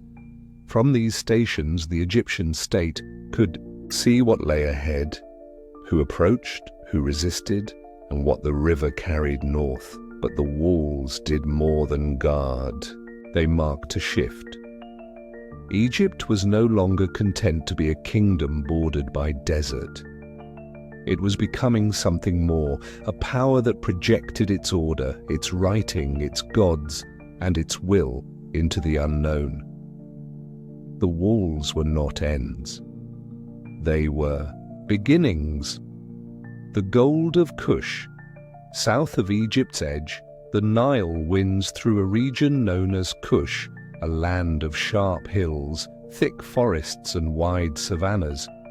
Here, in the rocks and riverbeds, glittered the prize Egypt could not ignore. Gold. Too, the Egyptians' gold was not just a metal. It was sacred. The flesh of the gods, the radiance of the sun made solid. It did not tarnish. It did not age. It was used in everything divine, from the masks of pharaohs to the tips of temple obelisks. And in Nubia, it lay in wait. Egypt.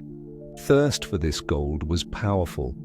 Mining expeditions pushed deeper into the south. Teams of laborers, protected by soldiers and directed by scribes, dug into the earth with stone hammers and copper chisels. They followed quartz veins, washed sediments, and sifted through dust, all under the harsh glare of the sun. The work was grueling, the dangers many, but the promise of gold made it all seem worthwhile. From these mines, caravans carried their treasure northward, baskets filled with dust and nuggets, sealed under royal seal, destined for the temples of Karnak and the vaults of Pharaoh. And behind them, the kings of Egypt stood gleaming in gilded crowns, their names wrapped in golden cartouches. The gold of Kush was not only a resource, it was a reason. A reason for fortresses, a reason for patrols, a reason for war. But Kush was not empty. It had its own rulers, its own traditions, its own sacred places. And as Egypt pressed forward, it did not always conquer by force. Sometimes it traded, sometimes it married, sometimes it absorbed. The gold flowed north, but ideas flowed both ways. The riches of Nubia would shape Egypt's wealth, its religion, even its royal imagery. But beneath that glow lay a cost, one not always seen, but always felt. A tension, a pull, a resistance that would never quite vanish. Foreign lands, Egyptian eyes. To the Egyptians, the world beyond their borders was both wondrous and dangerous. They called foreign lands Taseti, Tanhenet, the land of the bow, or the land of incense. These were places of mystery, filled with exotic animals, strange gods, and fierce people. But they were not ignored. Egypt watched them closely and often with both caution and admiration. The Egyptians did not see themselves as isolated. They believed they sat at the center of the world, a place of divine balance and sacred order. But they also knew that power moved at the edges. And nowhere was this more true than in the south. Nubians were depicted in Tumart, dark-skinned, with braided hair, wearing feathers and sashes. Sometimes they appeared as enemies, drawn with exaggerated features, arms, raised in defeat. But other times they stood as allies or traders, bringing tribute of gold, ivory, incense, and panther skins. They were both the other and the necessary. Egyptian artists copied Nubian styles. Egyptian soldiers adopted Nubian bows. Egyptian rulers took Nubian wives. And over time, the lines between conqueror and neighbor blurred. To be Egyptian was to believe in the power of order. Ma'at. But in recognizing the strength and beauty of foreign lands, Egypt showed its own flexibility. Its empire was not built only on stone and law, but on fascination, a desire to understand, to bring the outside in.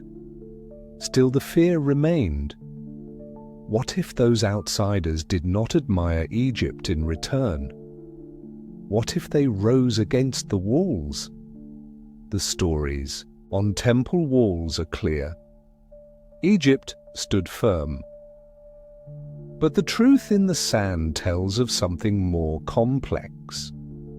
A relationship built not only on power, but on exchange, imitation, and shared horizon. Voices on the wind beneath Egypt's towering temples, and silent statues. There is another voice, softer, older, almost forgotten.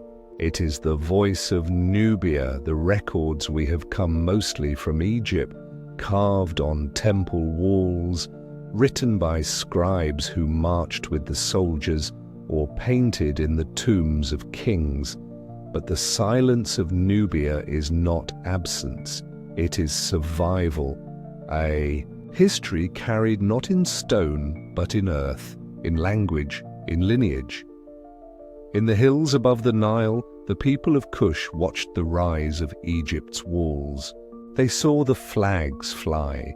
They felt the iron grip of trade and tribute, but they did not vanish. They lived. They adapted. And when Egypt's power faltered, they remembered. Nubian resistance was not always open rebellion. Sometimes it was retreat, into the forests, into the hills.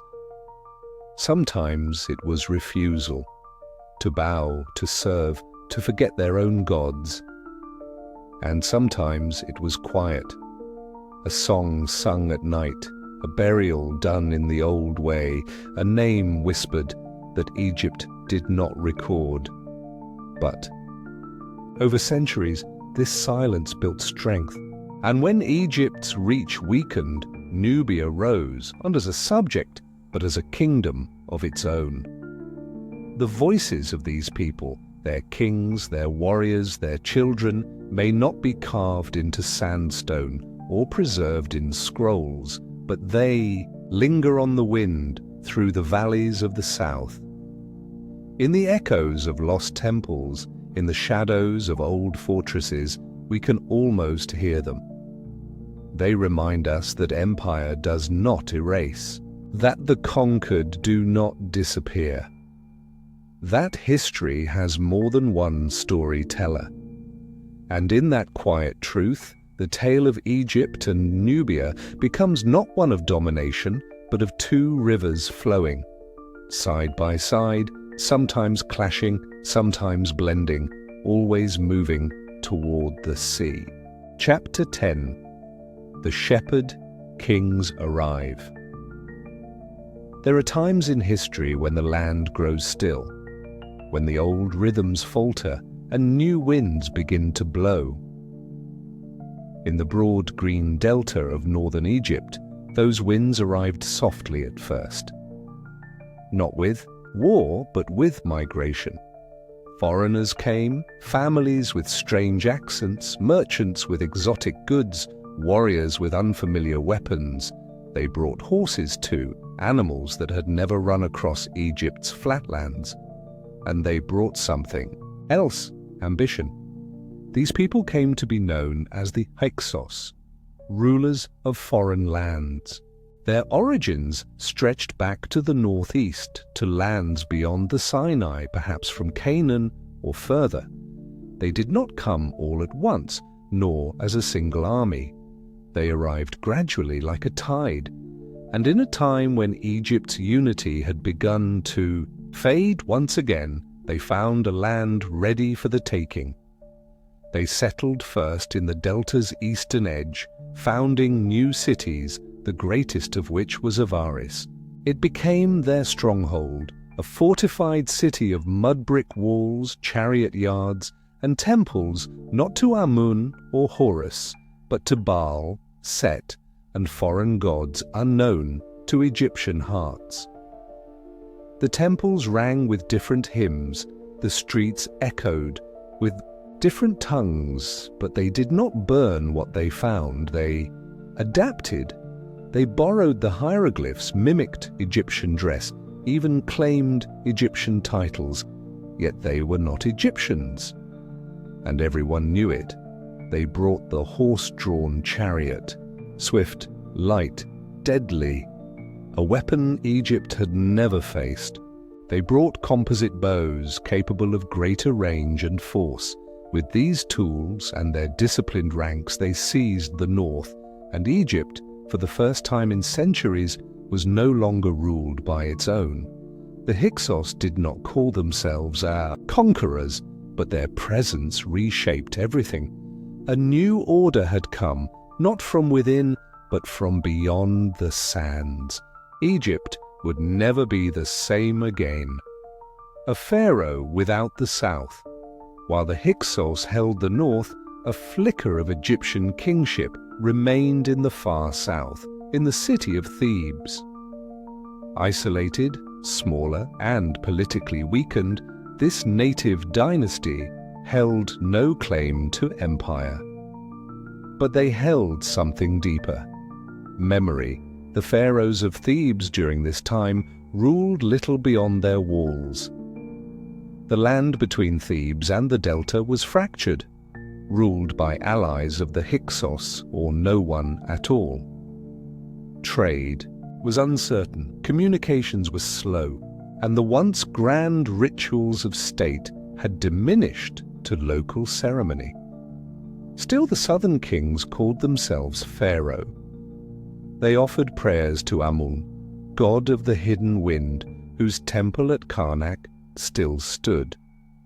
Smaller than it would one day become, but sacred still. These kings traced their lineage back to the great dynasties. Their names were recorded, their ancestors honored. But they ruled from the edges, not the center. One can imagine the court of such a king. Quiet, proud, restrained, the palace less crowded than in days of glory, the throne less gilded. But in the silence of Thebes, a memory endured, a conviction that Egypt belonged to its people, that this foreign rule, however strong, was a shadow, not a future. This Pharaoh, though without command of the full Nile, remained a symbol, not of power, but of possibility. His crown may have lacked jewels, but it still carried weight. He was not forgotten by the gods, and in the hearts of his people, the dream of a unified Egypt still lived. The balance shifts under Hyksos rule. Egypt did not vanish. It changed. The Hyksos brought not just weapons and rule, but innovations. Technologies that Egypt had never seen before began to take root. The horse and chariot revolutionized warfare. The composite bow redefined range and power. Bronze smithing techniques improved, fortification strategies evolved, and so strangely as foreign rulers imposed their will, they also taught Egypt how to resist, the Egyptians observed. They studied the chariots, how they were built, how they moved, how they turned the battlefield into a dance of speed and precision. They learned the art of horse training, of rapid deployment. Scribes recorded the new bows, blacksmiths experimented with stronger metal, and generals, though quiet now, took notes. Even language began to bend. Words of foreign origin slipped into the Egyptian tongue. New names appeared in tombs and trade documents. Some Egyptians worked for the Hyksos, others traded with them. Life did not stop. It shifted. Culturally, too, something stirred. Exposure to foreign beliefs challenged the insularity of traditional religion. Gods like Set, once obscure, began to rise in prominence, possibly associated with the Hyksos' storm deities. The Egyptian worldview, once fixed and central, began to adapt. The idea that Egypt alone was at the center of the universe began to bend under the weight of new realities. But beneath this transformation, a current of tension flowed. The native Egyptians were learning, yes, adapting, yes, but they were not forgetting. The tools of the Hyksos would one day be used against them, and the changes they brought while reshaping Egypt also lit a spark that would soon become a fire. The sleeping lion stirs deep in the hills of Thebes, past the reed-fringed riverbanks and the sandstone temples of fading kings. A movement began to take shape. It did not roar at first, it breathed, slowly, like a lion asleep in the tall grass. The Theban kings, still reduced in power, began to stir. At first, they fortified their own lands, ensuring their hold on southern Egypt. Then they began to send scouts north, testing the edge of Hyksos control. They watched trade routes, intercepted messages. They gathered warriors, not the grand. Armies of old but trained and loyal men, hunters, defenders, and perhaps one day, rebels. Inside the court of Thebes, a plan formed, not yet spoken aloud, but present in every whisper, every prayer offered at dawn. The Egyptians were remembering who they had been, the strength of Nama, the ambition of Mentuhotep, the resolve of every pharaoh whose bones lay beneath their sacred soil. Some tombs from this era contain strange combinations. Traditional Egyptian imagery mingled with Hyksos motifs. It is as if the people of the south were both honoring and rejecting their occupiers, learning from them, preparing, and so, beneath the stillness of Theban night, weapons were sharpened, horses trained, sons instructed in the stories of unification, of glory, of loss. A storm was coming, not yet seen on the horizon, but felt in the earth. Egypt had slept long enough. The lion's breath was steady, its paws twitched in dream, but soon, very soon, it would rise. Chapter 11. The Expulsion. In the highland city of Thebes, where cliffs guard the sacred Nile and temples rise from the sand like ancient prayers, a king stood on the edge of legend. His name was Sekenenre-Tau, a name that would echo not for what he built, but for what he dared to begin. Sekenenre was not a king of plenty. He ruled in a time of division. The Hyksos still held the north. foreign rulers from the Delta, seated in their fortified city of Avaris. They had brought horses, chariots, and strange gods, and for nearly a century, Egypt had lived in shadow, 2 lands under 2 crowns. But the south remembered, Thebes remembered, and so did Seqenenre. The stories say his rule began with questions, quiet ones whispered in court chambers and temple halls.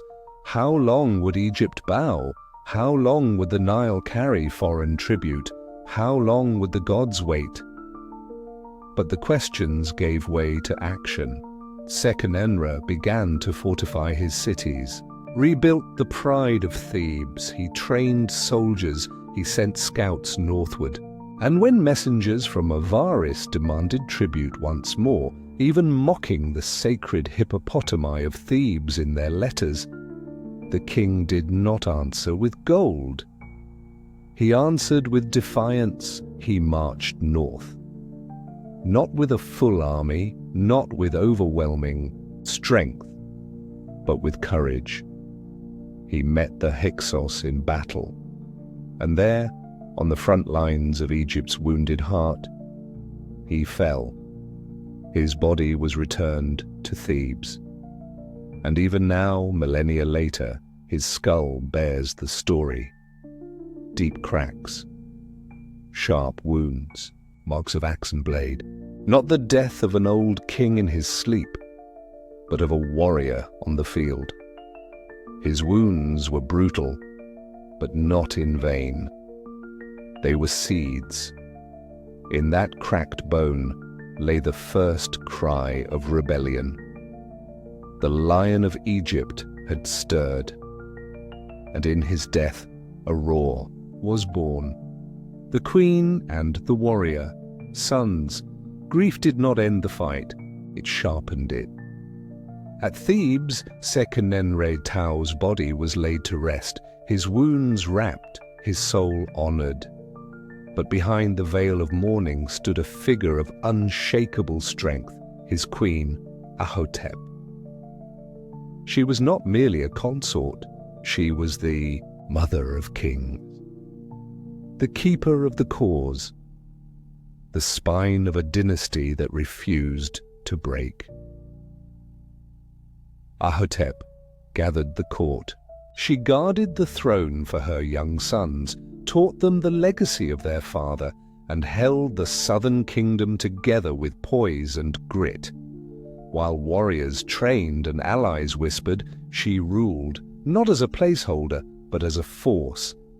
In later inscriptions, she is praised not only for her wisdom, but for rallying troops, quelling rebellions, and restoring Egypt's honor. She carried the war in her heart, and her sons on her shoulders. The first to rise was Kamose, bold and driven, a fire kindled by his father's fall. He struck the Hyksos border hard. His campaigns pushed deep into Middle Egypt. He captured towns, burned forts, and carved his victories into stelae. His message was clear: Egypt would bow no more, but his rule was short. Death came before the war could end. Once again, the hope of Thebes trembled, but only for a moment. For Kamose had a younger brother, one born in war and raised in its fire, Ahmose. He was just a boy when Seqenenre died, still growing when Kamose fell. But Ahmose watched, he listened, and when his time came, he was ready, trained in war, patient. In spirit, he bore both memory and ambition. And beside him, Ahotep remained, older now, but still unshaken. Together, they would finish what had begun. The siege of Avaris. The delta was not easily reclaimed. The Hyksos had fortified Avaris, with walls of brick and gates of bronze. Their soldiers knew the land, their horses swift, their chariots deadly. But Ahmose came not only with anger, he came with strategy. He marched north with an army forged in memory. The lessons of earlier battles had taught him well. He brought siege engines, archers, a fleet of ships along the Nile, moving supplies, and reinforcements. This was not a reckless attack. It was a plan. Methodical, patient, determined. Ahmose first secured the region south of Avaris. He reclaimed towns, built alliances, and cut off supply lines. Slowly, he pushed the Hyksos back, step by step, breath by breath. The war was not swift. It was grinding, brutal. But Ahmose did not falter. The siege of Avaris lasted for years. Battles surged around its walls. Sometimes the Egyptians gained ground. Other times they were pushed back. But Ahmose refused to retreat. And then, at last, the city began to crack. Perhaps it was hunger, perhaps betrayal, perhaps the gods themselves leaned the scale. But Avaris fell. The gates opened. The foreigners fled. Some escaped eastward into Canaan, chased by Ahmose's forces. Others were captured. The city, once a symbol of Egypt's submission, was taken, and with it, the chains were broken. Ahmose had not only retaken a city, he had reclaimed a crown. The Hyksos were gone. And Egypt, bloodied, weary, triumphant, was Egypt. Again, a new day for Egypt. The war was over. But what rose from its ashes was not the old Egypt. It was something new. In the city of Thebes, now glowing with victory, Ahmose was crowned as pharaoh. Not a local king, not a southern ruler, but sovereign of all Egypt, north and south, river and desert, memory and future. With the double crown upon his brow, he stood not just as a ruler, but as a symbol of survival, of rebirth. His reign marked the dawn of the new kingdom, Egypt's most powerful, most expansive age. But it began not in glory, but in loss, in sacrifice, in a cracked skull buried in royal wrappings, in the strength of a queen who refused to let sorrow become surrender, in the courage of sons who turned grief into battle. Ahmose rebuilt. He restored temples, reopened trade, and reformed the army. But more than that, he reminded the people who they were. Children of the Nile, guardians of Ma'at, heirs to an eternal flame. And in the quiet chambers of the palace, as suns spilled across polished floors and incense curled into the morning sky, one could imagine the voice of Queen Ahotep still echoing. Not loud, not boastful, just steady, like the river itself. Egypt had returned, not just as a land, but as a dream, and now that dream would rise higher than ever before. Chapter 12. The Empire Awakens. The Nile, long a ribbon of peace and provision, now echoed with the steady rhythm of marching feet and the creak of chariot wheels. Egypt, once focused inward on temples, tombs, and gods, now turned its gaze beyond its borders. It was the dawn of the new kingdom, and the pharaohs had become warriors. For centuries, Egypt had endured invasion and chaos during the Second Intermediate Period. Foreign kings, known as the Hyksos, had seized control of parts of the delta. Their rule left scars, but it also left knowledge. The Hyksos brought new tools of war, swift horse-drawn chariots, composite bows, and new styles of fortification. When the native Theban kings finally drove them out, they did not forget what they had learned. Ahmose the founder of the new kingdom, reclaimed Egypt with a burning purpose. But it was his successors who would take that flame beyond the valley of the Nile. No longer content to defend the homeland, pharaohs like Amenhotep I and Thutmose I carried battle standards into foreign lands. Their goal was clear: Egypt would never again be caught off guard. It would dominate, expand, and protect its people by becoming the greatest power in the known world. Egyptian armies became more than defenders. They became tools of empire. Chariots raced like lightning across foreign plains, each drawn by 2 sleek horses and driven by men who had trained since boyhood. Infantry followed, rows upon rows, carrying copper-tipped spears, shields, and sickle-shaped swords known as kepesh. Victory brought more than glory. It brought wealth, captives, tribute, and prestige. With every new campaign, the empire grew, not just in land, but in influence. Egypt's warriors became feared across Canaan and Nubia. Foreign princes bowed to the pharaoh, and treasures of distant lands began to flow into Thebes. But behind every march was a deeper truth.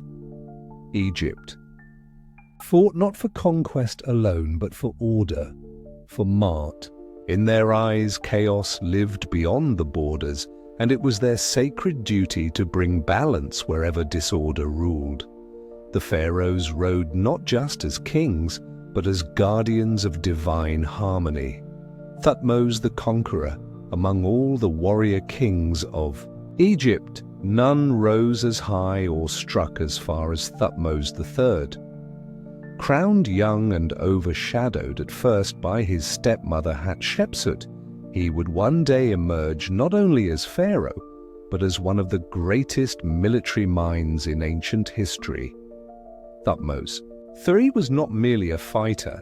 He was a strategist, a visionary, and a commander who understood the power of timing, terrain, and surprise. His campaigns would stretch Egypt's borders farther than ever before, beyond the Euphrates in the north, deep into Nubia in the south. In his first solo campaign, he faced the mighty city of Megiddo, a stronghold fortified by a coalition of rebellious Canaanite rulers. Instead of taking the longer, safer route, Thutmose chose a narrow mountain pass. Risky, but unexpected. His bold move worked. He surprised the enemy, cut off their retreat, and laid siege to the city until it fell. The Battle of Megiddo would be recorded in great detail on the walls of Karnak Temple, a tale of triumph that echoed across the ages. Over his reign, Thutmose led at least 17 military campaigns. He crossed deserts, rivers, and mountains. City after city, region after region, fell under Egypt's rule. He brought back not just wealth, but culture, exotic goods, foreign ideas, and artisans who would blend distant styles into Egypt's own. Yet Thutmose was not only a warrior. He was a builder and a patron of temples. He honored Amun, the hidden god of Thebes, with grand monuments that reached toward the heavens. He saw no contradiction between sword and shrine. To him, the two were united: conquest and piety, empire and eternity. When Thutmose III died, Egypt was not merely a kingdom. It was an empire, vast, powerful, and admired. He had carved a golden legacy with the edge of a blade and sealed it with prayers beneath sacred stone. Palaces and protocols. As Egypt's armies expanded its reach, its palaces became centers not just of rule, but of diplomacy. No longer isolated, Egypt was now a major player in the international arena. Kings of Babylon, Hatti, Mitanni, and beyond sent gifts, letters, and even daughters to court the favor of the pharaoh. Inside the golden halls of Thebes and Memphis, scribes copied foreign messages onto clay tablets. These letters, preserved in what would later be called the Amarna archives, speak in soft, careful words. Greetings, offers of marriage, requests for gold, complaints about trade routes.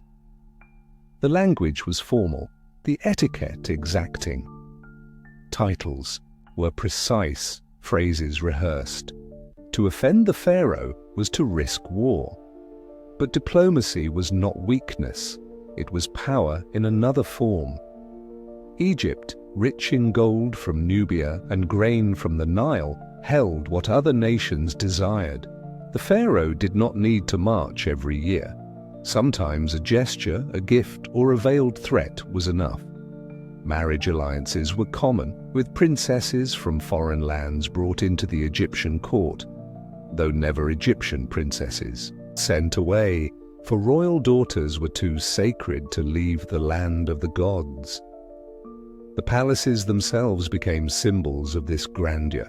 Walls were painted in blue and gold, ceilings dotted with stars, floors decorated with lotus flowers and birds. Perfumed air flowed through open windows. Servants moved silently.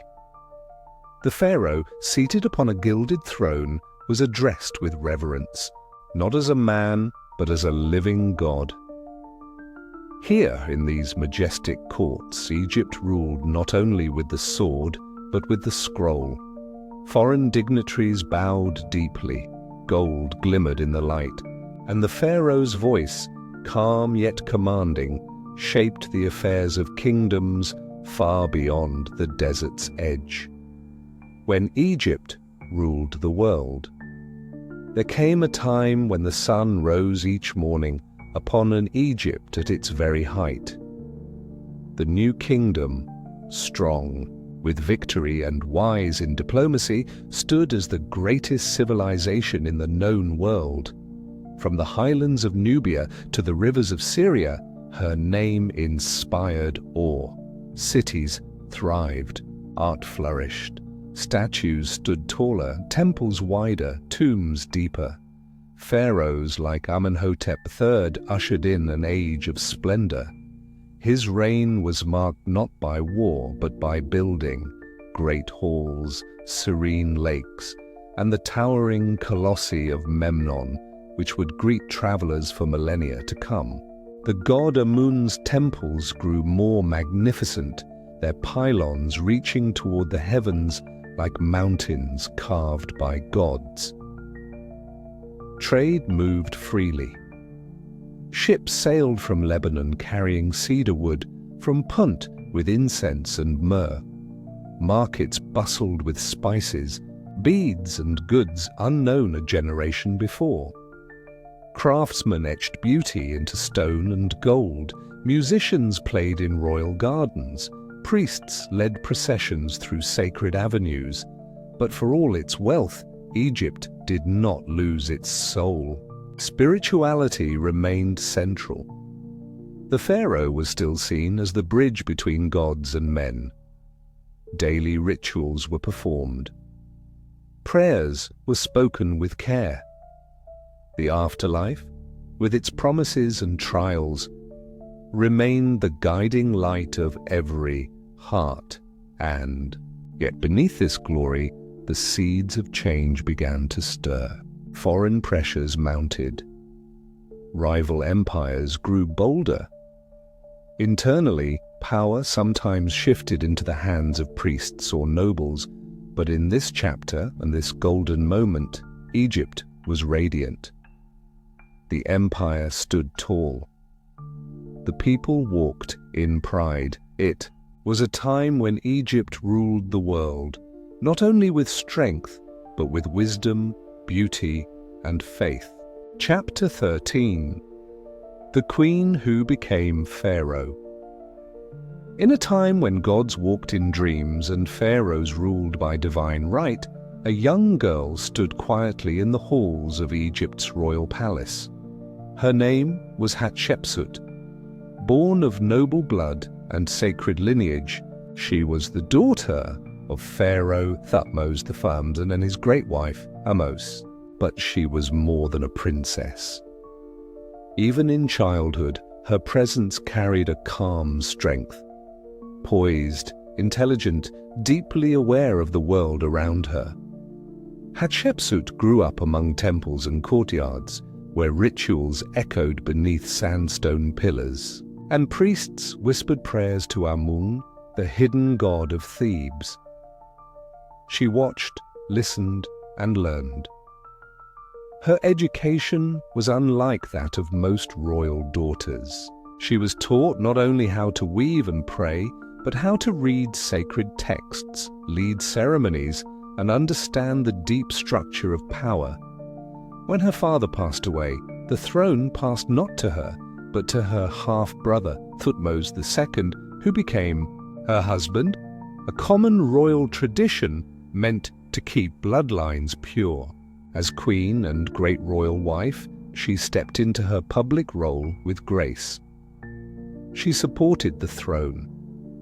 She bore a daughter. She served Amun as high priestess, wearing the leopard skin of ritual and leading processions through temple halls. But fate would call her higher. When Thutmose II died young, the crown passed to his son by a lesser wife, a child named Thutmose III. Hatshepsut was asked to serve as regent, ruling in his place until he came of age. Yet, over time, she took a bold step. She did not step aside. She declared herself Pharaoh, not queen, not consort, but Pharaoh, ruler of Upper and Lower Egypt. It was a move that had few, if any, precedents. Women had ruled before in times of crisis, but none had fully embraced the royal role as she did. She wore the false beard. She took the throne name Matkare. She ruled as a king, and Egypt accepted her. Under her leadership, the nation flourished. There were no great wars, no invasions, only peace, prosperity, and extraordinary achievements in architecture, trade, and faith. Her reign was not loud with battle cries, but rich with harmony. She led not with the sword, but with vision. Temple for eternity. On the west bank of the Nile, near the Valley of the Kings, a temple rises in quiet majesty from the cliffs of Deir el-Bahari. It is not sharp like a fortress, nor simple like a shrine.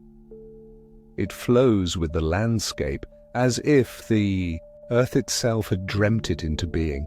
This is the mortuary temple of Hatshepsut, a testament not just to her power, but to her soul. Designed by her steward and architect Senenmut, the temple is a masterwork of symmetry and grace. It is laid out in terraces that climb gently toward the horizon, linked by sweeping ramps and framed by colonnades of slender columns. Above, the cliffs cast long shadows. Below, a garden once bloomed with myrrh trees brought from distant lands. Here, Hatshepsut told her story, not with ink, but with stone. Carvings along the walls depict her divine birth, showing Amun himself as her father. Other scenes show her coronation, her titles, her offerings to the gods. Every detail affirms her right to rule. This was more than a temple, it was a message to time itself. The central sanctuary was dedicated to Amun. Offerings were placed with care. Prayers echoed off the limestone walls. Light fell through the open courts, dancing softly on painted columns. Even the silence seemed sacred. Hatshepsut's temple was a bridge between earth and sky, life and death, mortal and divine. And though centuries would pass, sand would drift, and memories would fade, the temple would endure. A poem in stone speaking softly to those who would listen. The land of Punt. While many pharaohs conquered with armies, Hatshepsut extended Egypt's reach through diplomacy and trade. One of her most famous achievements was the expedition to the land of Punt, a place veiled in mystery, somewhere beyond the Red Sea, rich in incense, ebony, and gold. No one today knows exactly where. Punt was, perhaps in modern-day Eritrea or Somalia, but in the time of Hatshepsut, it was real, distant, and sacred. Its treasures were not merely material, they were spiritual. Myrrh and frankincense were used in temple rituals, offered to gods and burned in sacred fire. To Hatshepsut, this journey was more than commerce. It was a holy mission. She sent a fleet of ships, sleek and tall, down the Nile and through the sea. They carried sailors, scribes, translators, and ambassadors. They returned months later loaded with treasures, fragrant resins, live myrrh trees, exotic animals, precious woods, and baskets of gold. The voyage was carved into the walls of her temple at Deir el-Bahari. There, scenes unfold like a slow-motion dream. Ships on still waters, strange trees with curved trunks, Puntite kings and queens welcoming the Egyptians. One image shows the Queen of Punt, depicted with exaggerated features, a mark not of mockery, but of cultural uniqueness. Egypt was documenting the world beyond its borders, capturing its diversity in stone. This expedition showed Egypt not as an isolated kingdom, but as a participant in a wider world. Hatshepsut's Egypt was open, curious, and respectful. She sought not just goods, but relationships. In doing so, she expanded Egypt's economy, its knowledge, and its spiritual reach. A legacy in disguise. Hatshepsut reigned for more than 2 decades. Her rule was long, stable, and fruitful. Yet in the years that followed her death, something strange happened. Her name began to disappear. Statues were broken, cartouches were chiseled out, images were recarved. It was as if she had never ruled, as if her story had been erased on purpose. Historians still debate who ordered it. Some believe it was Thutmose III, the young king who had once shared the throne with her. Others think it was later rulers or priests uneasy with the idea of a woman pharaoh. Perhaps it was not hatred, but unease, a desire to restore the natural order as they saw it. For centuries, she was a ghost in Egypt's history, her temples still standing, her obelisks still rising, but her name rarely spoken. Only in modern times, through the work of archaeologists and scholars, has her story returned to light. Today we remember Hatshepsut not as a usurper, but as a pioneer. Her erasure has become a part of her legend, a quiet proof of how powerful she truly was. Her face, once hidden, now looks out from books and museums, calm and regal. She ruled as pharaoh. She built monuments that still touched the sky. She led Egypt with a steady hand and a noble heart. And though time tried to forget, her history remembered. Her name, once silenced, now speaks with quiet strength. Chapter 14. The Boy Who Became a God. The palace was quiet that morning. Still like the surface of the Nile before dawn, in the heart of Egypt, amid the golden corridors of Thebes, a child was being crowned king. His feet barely touched the polished floor. His hands trembled beneath the weight of a scepter. His name was Tutankhaten. He was only 9 years old. The land he inherited was not whole. It was fractured, bruised by change, divided by faith. His father, Akhenaten, had turned Egypt's soul upside down. He had closed the temples, rejected the ancient gods, and built a city dedicated to one, the Aten, the radiant sun disk. In doing so, he had broken a sacred rhythm that had lasted for 1,000 years. Now that rhythm needed to return. Tutankhaten was the son of a forgotten time. Born into a house that no longer stood tall, he came to power as pharaohs once had, but too soon, too small, and too alone. Beside him were elders, advisors, generals, and priests, men like A and Horemheb, who guided the kingdom as much as the boy did. Yet still, it was Tut's crown. His name would be written on the scrolls, his face carved in stone, and so he began to rule. The court watched carefully. The people waited. Egypt had known chaos, but in the face of this child, young, uncertain, silent, they found a kind of hope. The kind of hope that comes not from strength, but from the chance to begin again. And so the boy king took his place, a fragile symbol of order, a thread linking the broken present to the golden past, restoring the gods. With careful hands and quiet counsel, Tutankhaten began to reverse the path his father had walked. He reopened temples, he restored statues of Amun. He listened to the priests who spoke in whispers of old rites and sacred names. The boy's name changed too. He became Tutankhamun, living image of Amun. This was no small act. A name in Egypt was not just a title, it was a part of the soul. Changing it was changing one's fate.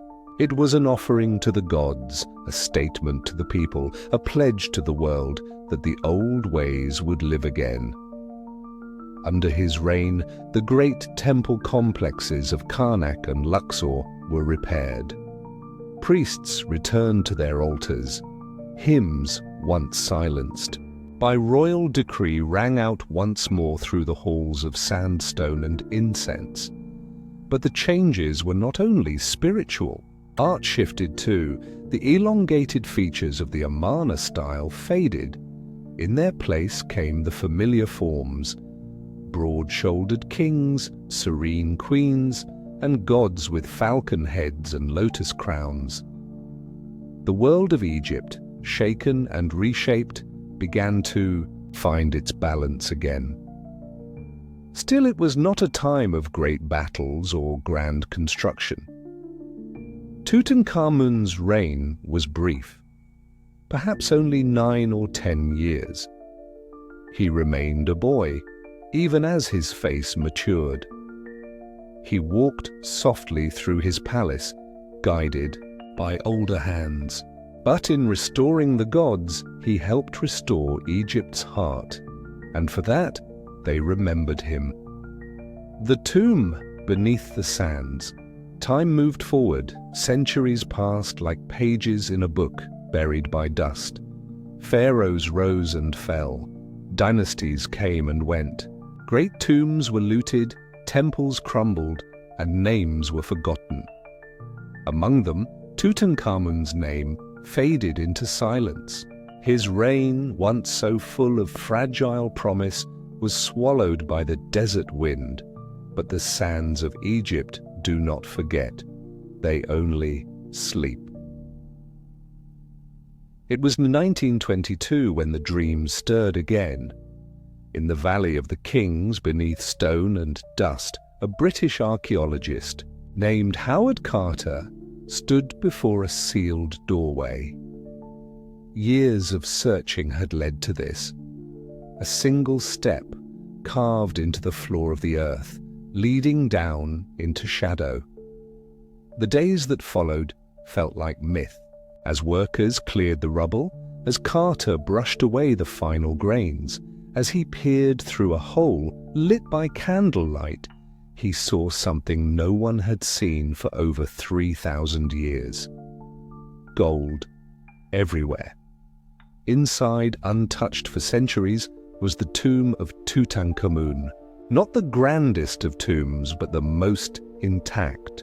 4 small rooms, each filled with wonders, furniture carved with grace, chariots gleaming with gold, ritual statues, ceremonial beds, vases, and ornaments, and at the heart, a gilded sarcophagus, holding nested coffins, each one closer to the king. Finally, they uncovered the golden mask. It was unlike anything the world had ever seen, a face of youth and eternity. Lined with blue and gold, its eyes calm, its lips still, its gaze steady. It was the face of a boy who had become a god. Around him lay the tools of his journey to the afterlife: canopic jars, amulets, bows, arrows, and the Book of the Dead, painted on papyrus. Every item was placed with care. Every symbol was sacred, and the world watched in wonder. The tomb whispered secrets of a lost time. In its silence, it spoke of a kingdom built on faith, of a people who believed that death was not an end, but a doorway, immortality, through the eyes of the world. Tutankhamun ruled for only a short time. He left no great temple, no famous battle, no long list of decrees, and yet his name has become the most spoken among all the pharaohs. He is the boy who rose from silence, the golden mask that smiled through the dust, the forgotten king who became the face of ancient Egypt. His tomb changed how the world saw the past. It awakened a global fascination with Egypt, with its gods, its mysteries, its eternal quest for the afterlife. Museums displayed his treasures, books told his story, films echoed his name. He was no longer just a pharaoh. He had become a symbol, but his true immortality lies deeper. It lies in the quiet dignity of his reign, in the small acts of restoration, in the healing of a kingdom's soul, in the choice to honor old gods in a time of confusion. He did not live. Long he did not reign with might, but he ruled with purpose. Now when we look at his golden face, we do not just see a boy.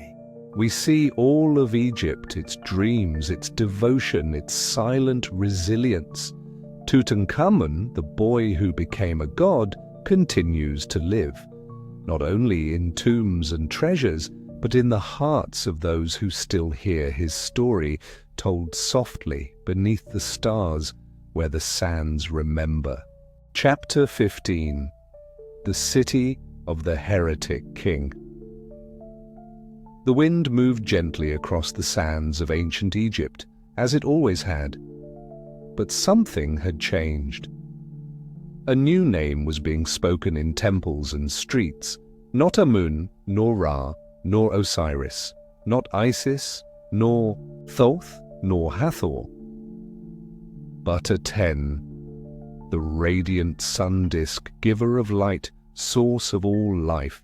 At the heart of this change stood a man, Pharaoh Akhenaten. Once known as Amenhotep IV, he was born into a world rich with gods. Egypt's faith was vast and layered. Each city had its deities, each family its customs, each ritual its sacred rhythm. But Akhenaten looked skyward and saw something different. He saw one God, the sun itself. not as a figure with arms or face, but as a glowing orb, stretching its hands down in beams of light. He changed his name. Akhenaten, the servant of Aten. What followed was one of the most radical shifts in all of ancient history. Akhenaten closed the great temples. The statues of Amun were removed. The gods of Egypt, once countless and beloved, were silenced. In their place, Aten was lifted high, the sun that touched all things equally, the god with no image, no temple darkness, no mystery. Only light. This wasn't just religion, it was a revolution of the soul. Egypt had always believed in balance, in the sacred order of many forces. Akhenaten chose singularity. He wasn't content to worship Aten. He made Aten the only god. The change confused many. It angered priests, unsettled nobles, and bewildered the common people. But for 17 years, Akhenaten stood firm. In his eyes, he was not breaking with truth. He was returning to it. He believed he had seen the divine with clarity, not in forms or symbols, but in the warm, pure light of the sun. One God, one king, one vision, the city of light. A king needs a kingdom. But Akhenaten did not want the old cities, not Thebes, with its priests of Amun, nor Memphis with its traditions. He wanted a fresh beginning, a blank canvas. So he chose a stretch of desert halfway between Thebes and Memphis, untouched by temples, politics, or memory. There, in silence, he built a city. Its name was Akhetaten, the horizon of the Aten. It rose quickly. Temples bloomed like flowers from the sand. Palaces stretched wide under the open sky. Homes, gardens, workshops, and wide boulevards came to life. Every wall, every gate, every courtyard reflected the king's new faith. The city faced the morning sun. Its altars were open to the sky. There were no dark halls for statues. Worship was not hidden. It was bathed in light. This was not just a city. It was a dream. The people who lived in Akhetaten were part of something new. Artists, scribes, and nobles gathered in its sunlit courtyards. Priests learned new hymns. The royal family appeared often, not distant behind stone walls, but walking freely, hands lifted to the sun. But behind the beauty, uncertainty lingered. Akhetaten was not built to last. Its stones were lighter, its walls were thin. It lacked the deep roots of older cities. It was the capital of an idea, and ideas can be fragile. The city was bound to one man's vision, and when that man was gone, the city would not remain. Still for a moment, it shimmered like a mirage, a city made of sunlight standing between the desert and the sky. The art of truth. In Akhenaten's world, even art changed. For centuries, Egyptian art had followed strict rules. Kings were always tall, strong, and still. Queens were elegant and poised. Gods were idealized, distant. Every figure stood or sat in predictable poses, their bodies perfect, their faces calm. It was not meant to be real. It was meant to be eternal. But Akhenaten's artists were told to break those rules. Suddenly Pharaoh was shown with a long neck, curved lips, and a soft belly. His face was narrow, his skull elongated. He was not sculpted like a warrior, but like a man. flawed, vulnerable, human. He was shown with his wife, Nefertiti, in tender scenes. They sat together beneath the rays of Aten. They held their children in their arms, kissed them, played with them. It was a softness Egypt had never seen before in its sacred images, and it wasn't just the royal family. Ordinary people, too, were painted with new realism. Wrinkles, expressions, and movement filled the walls of Akhetaten. It was as if a curtain had been lifted, and art was allowed to see the world not as it should be, but as it truly was. This style was called Amarna art, after the region where Akhetaten stood. It reflected more than a change in taste. It reflected a change in belief. In a world where one God shone on all, there was no need to hide truth behind perfection. There was beauty in honesty, in emotion, in light. And yet, like the city it adorned, this art would fade. After Akhenaten's death, temples were smashed, names erased, and the old rules returned. But the images remained, buried in broken palaces, waiting to be seen again. The shadow of the sun. Akhenaten's reign did not end with fire or war. It faded like the light at dusk, slowly, strangely, without clarity. His name was removed from king lists. His city was abandoned. His God, once placed above all others, vanished from the prayers of the people. Even his body was lost. The exact place of his burial remains uncertain. Some say he was buried at Amarna, then moved. Others believe he rests beneath a different name, hidden in plain sight. The truth remains sealed in stone, but his legacy is more than his tomb. It is the mystery he left behind. At his side stood Nefertiti, a queen of power and beauty. Her face, carved in limestone and painted with care, became one of the most famous in the world. Yet her fate, too, is unknown. Some believe she ruled as pharaoh after his death. Others think she vanished, like so many from that time. And then there was a boy, young, quiet, and destined for a short reign. His name was Tutankhaten. But after Akhenaten's fall, even he changed his name, Tutankhamun. The return of the old gods had begun. Akhenaten's dream did not last. His god was forgotten, his city buried, his family broken. But his voice, soft, strange, and full of light, still echoes. He dared to change the soul of Egypt. He dared to see the divine in the sun alone. And in doing so, he left behind more than a heresy. He left behind a question that drifts like the wind through the ruins of Akhetaten. What if he was right? Chapter 16. The Last Great Pharaohs. In the heart of ancient Egypt, where the Nile wound its eternal path and the desert whispered with history, rose monuments not only to gods, but to memory. Towering above time, carved into mountains and built. With ambition, they spoke of kings who would not be forgotten.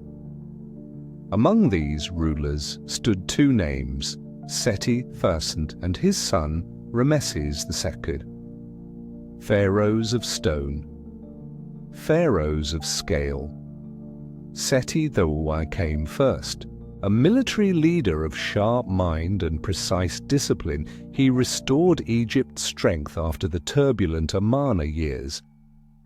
But more than his campaigns, he is remembered for what he built.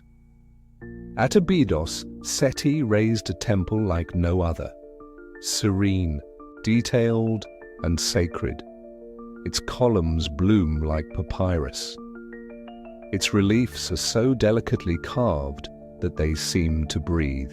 This was not only a house for the gods, but a statement of divine kingship, a bond between the ruler and eternity. Seti's work laid the foundation, but it was his son, Rameses II, later called Rameses the Great, who would make Egypt tremble with grandeur. Rameses ruled for over 60 years, and in those decades he transformed the landscape with ambition as solid as the granite he carved. At Thebes, the temple of Karnak swelled with new obelisks and towering gates. At Luxor, his statues stood broad and proud, lips still, eyes fixed, on forever. But it was at Abu Simbel that his vision reached its most breathtaking form.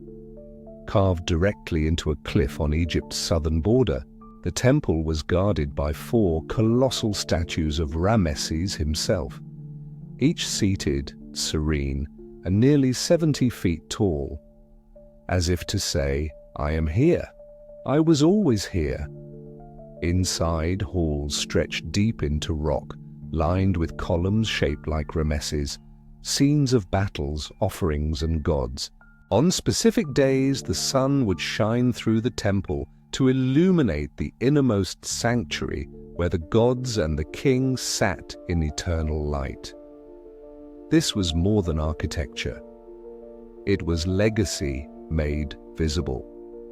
The Battle of Kadesh in the 5th year of Rameses II's reign, the sound of marching feet echoed through Egypt's eastern lands. War drums beat across the sands, chariots gleamed under the sun.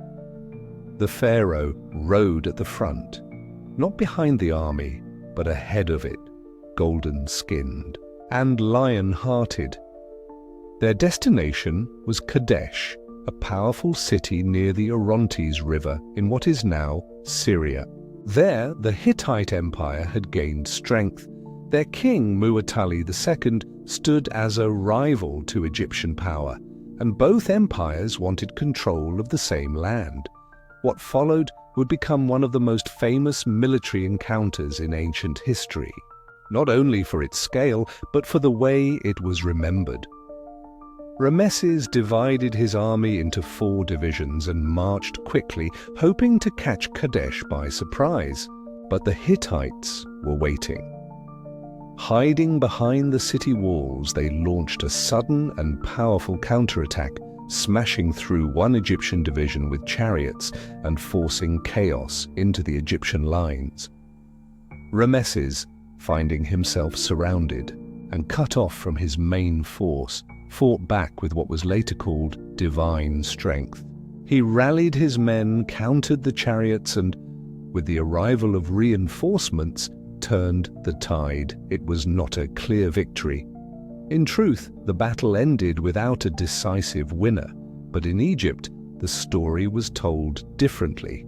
On the walls of temples across the land, from Luxor to Abu Simbel, scenes of the Battle of Kadesh were carved in vivid relief. Rameses is shown as a warrior without equal, his bow drawn, his horses charging, enemies falling beneath him. The story was theatre. But it was powerful. More than war, Kadesh was a mirror of myth, a tale of bravery, leadership, and divine right. It shaped how Egypt saw its king, and it shaped how kings would wish to be remembered. The Treaty of Two Kings. After the dust of Kadesh settled, something remarkable happened, something rare in the ancient world. Rameses II and Hittite. King Hattusili III did not return to endless war. They chose another path, a path of peace. Years after the battle, both empires had seen the cost of conflict. Internal troubles, outside threats, and the weariness of war led them to the negotiation table. What followed was the signing of what historians now call the world's first known international peace treaty. The document was etched into clay tablets in cuneiform and hieroglyphs. It was written in 2 languages and agreed upon by 2 powerful rulers, an agreement of no more war, mutual defense and brotherhood between nations. Rameses married a Hittite princess. Diplomatic gifts flowed between capitals, letters carried by messengers over long distances spoke of shared trust and future cooperation. This was more than politics. It was the beginning of diplomacy and the idea that kingdoms could communicate not just through battle, but through written promise. The Treaty of Kadesh, as it is often called, is a symbol of something lasting. Today, a copy of it hangs above the entrance of the United Nations in New York, a reminder that even in the ancient world, peace was possible and words could be stronger than swords. Legacy in stone. As the years passed, Rameses II continued to rule. His hair turned silver, his children grew into leaders, and still he sat on the throne. He outlived many of his wives and children. His life became legend even while he still lived. By the end of his reign, Egypt had known nothing but stability for 6 decades. It was an age of temples, treaties, and vast building projects. It was a time of abundance when the Nile flowed strong and the people worshipped a king as both man and God. But time, ever silent, moved on. Rameses was buried in the Valley of the Kings in a grand tomb filled with art and ritual. Yet, even in death, his presence lingered. His statues still stood, watching the horizon. His name, carved into stone more times than any other pharaoh's, echoed through temples and monuments. His image became the blueprint of kingship, the standard by which future rulers would measure themselves. When later Greeks and Romans visited Egypt, it was Rameses they remembered. They called him Ozymandias, King of Kings, and in poems and ruins his legacy lived on. Not through conquest alone, but through presence. He did not conquer the world, but he conquered memory. Through his temples, his treaties, and his towering gaze, Rameses II became more than a man. He became a symbol of grandeur, of leadership, of Egypt at its height. And as the wind moves through the silent halls of Karnak, and the sun rises on the face of Abu Simbel, his spirit remains. Not as myth, not as ghost, but as stone. Chapter 17. Decline in the Dust. The wind that once carried pharaohs to glory now carried warnings across the waves. Somewhere beyond Egypt's shores, something stirred. The calm that had reigned over the empire, held steady by kings like Rameses II, began to tremble. They came without names, at least none that Egypt recorded clearly. Known simply as the Sea Peoples, they moved like a storm through the Mediterranean, sweeping through cities, overwhelming defenses, burning what stood in their path. No one knew their true origin. Some say they came from the Aegean. Others believe they were displaced by famine or disaster. All that is certain is this: they were relentless, and they were many. Egypt, already stretched thin by long years of rule, faced this new threat in its twilight. During the reign of Rameses III, the Sea Peoples made their final push. They arrived by land and sea with ox-drawn carts and ships filled with warriors. The battle was not only for Egypt's borders, it was for its soul. Rameses III prepared. Fortresses were raised, The navy waited in the Nile Delta. The army stood ready, chariots lined like bronze waves across the sand. And when the sea peoples arrived, the clash was fierce. On temple walls, Ramesses III had the battle carved in. Detail: ships colliding, bodies falling, Pharaoh standing tall in the center. Egypt won that day. The invaders were repelled, but the victory came at a cost. The empire was never the same. Trade routes collapsed, cities fell silent. Neighboring kingdoms disappeared. Egypt survived, but it was changed, shaken, drained, and no longer the unshakable force it had once been. This was the beginning of the end. The outer world grew darker, and Egypt, while still standing, stood alone. Pharaohs in peril. With the invaders pushed back, the land returned to a fragile peace. But inside the kingdom, the foundation was crumbling. The line of strong pharaohs gave way to a series of weaker kings, rulers who lacked the vision, resources, or authority to guide Egypt through its changing times. Coffers emptied. The temples, once richly funded by the state, struggled to maintain their rituals. Farmers, burdened by heavy taxes, grew restless. Nobles competed for power. The once unified kingdom began to fracture. In the north, kings ruled from Tanis. In the south, priests of Amun wielded near equal authority from Thebes. Egypt was no longer one voice, but many, sometimes in harmony, often in conflict. The sacred balance known as Ma'at had always been the heart of Egyptian life. Now it was slipping away. Even the royal tombs were not safe. Grave robbers, driven by hunger and desperation, broke into the resting places of kings. Gold was stripped from coffins, sacred texts torn apart. The Valley of the Kings, once a place of eternal peace, became a silent witness to desperation. In these dark years, pharaohs like Ramesses V held little more than a ceremonial title. Real power drifted elsewhere, to generals, high priests, and regional governors. The central government thinned to a shadow of its former self. The Nile still flowed, the sun still rose, but Egypt's heart was growing quiet. The age of empires had passed, and the sand began to reclaim the footprints of kings. A world remembered, and yet, even as the walls cracked and thrones stood empty, Egypt remembered. Scribes, the keepers of memory, continued to write.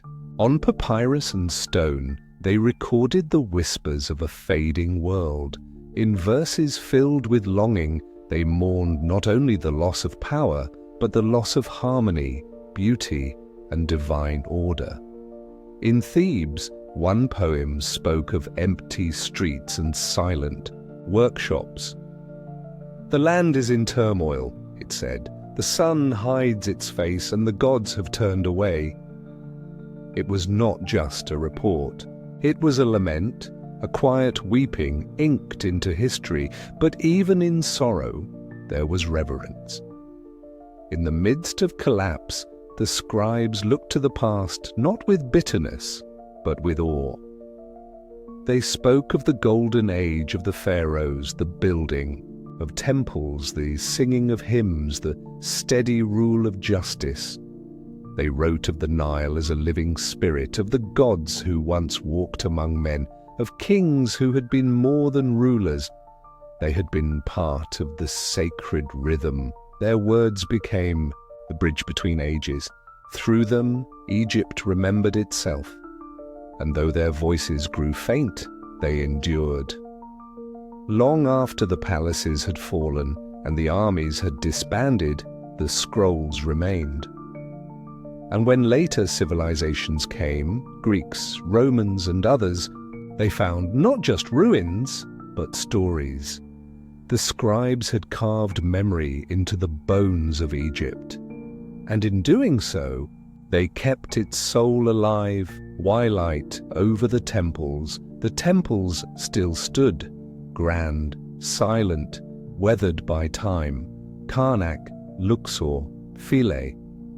Their columns rose like forest trunks. Their walls held the images of gods, of kings, of offerings made in light and shadow, but the crowds no longer gathered in the same way. The priests, once powerful, now struggled to maintain the sacred rites. Offerings dwindled. The chants that once echoed every morning grew faint. The temples had always been more than buildings. They were the heart of Egypt's spirit, places where the divine touched the earth. But now, in the twilight of the ancient world, they became monuments to memory. The gods still watched, but from behind layers of dust, and yet something remained, something eternal. Tourists from Greece and Rome visited these temples, astonished by their scale and mystery. They left carvings of their own, names scratched into pillars, foreign languages alongside hieroglyphs. The sacred sites had become destinations of wonder, places where time itself seemed to slow. Even centuries later, when the temples were buried beneath sand or drowned beneath rising waters, explorers returned to them.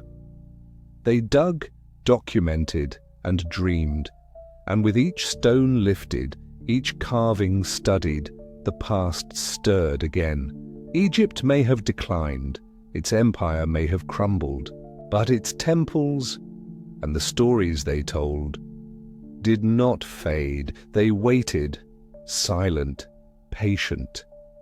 Because Egypt was never only a kingdom of kings, it was a civilization of stories, of symbols, of silence that spoke, and even as the sun set on its golden age, the light of its wisdom lingered, soft, eternal, and waiting to be remembered. Chapter 18. The Echo of Eternity. The wind moves gently through the valleys of stone. It slips between towering columns and across the carved feet of broken statues. It stirs the silence that hangs above the ancient ruins, places that once echoed with prayers, music, and royal processions. Now they rest beneath the golden weight of time. Egypt, though fallen, does not fade. Its voice is not loud.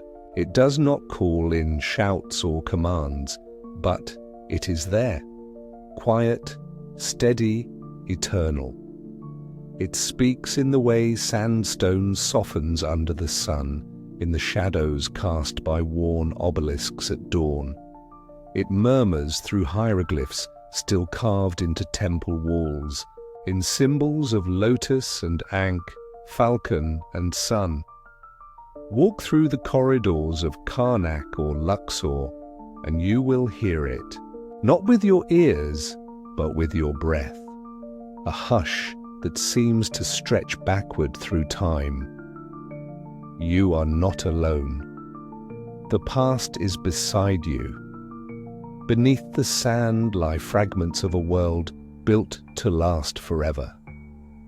The shattered limestone blocks of temples that once touched the sky, jewelry buried with the dead, wooden statues sealed in tombs and untouched for millennia, shards of pottery that once held oil or wine or offerings to the gods. Each item, no matter how small, holds a piece of a story, a whisper from someone long gone. Archaeologists listen to those whispers. Brush by brush, they lift the layers of earth. They read the broken stelae, the hidden scrolls, the quiet tombs. They interpret what Egypt has left behind, not in loud declarations but in careful details. It is through these remnants that we see the soul of this ancient land, a soul that believed memory could be made of stone, that even in death a name spoken was a life renewed. The sand has covered many things, but it has never buried the essence of Egypt. It has preserved it, and so the desert is not empty.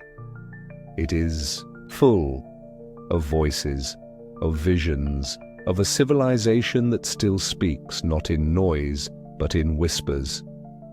The return of the gods, though the temples are now quiet and the incense no longer burns, the gods of Egypt have not vanished.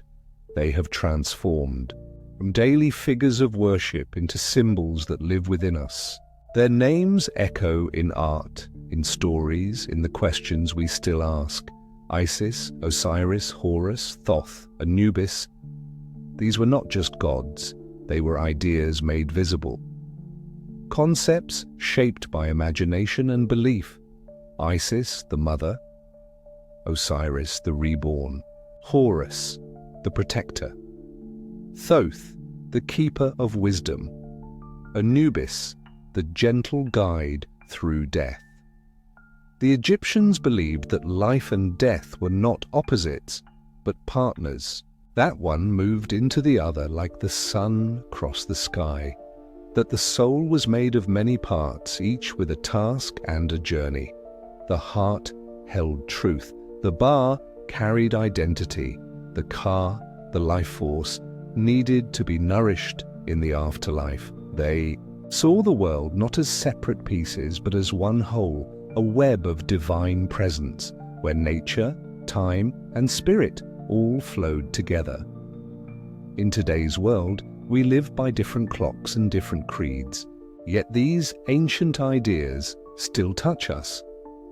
We wonder about the afterlife, we honor the dead, we look for meaning beyond what can be seen, we name stars, we tell stories, we remember.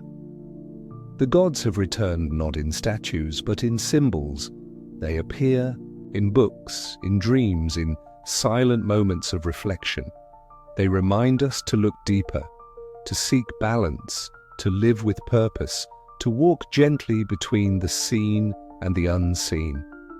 And when we think of Egypt, we think not only of history, but of spirit, of a culture that gave the soul a shape, that painted death not in black but in gold and blue. Through memory, the gods return. Through wonder, they live on.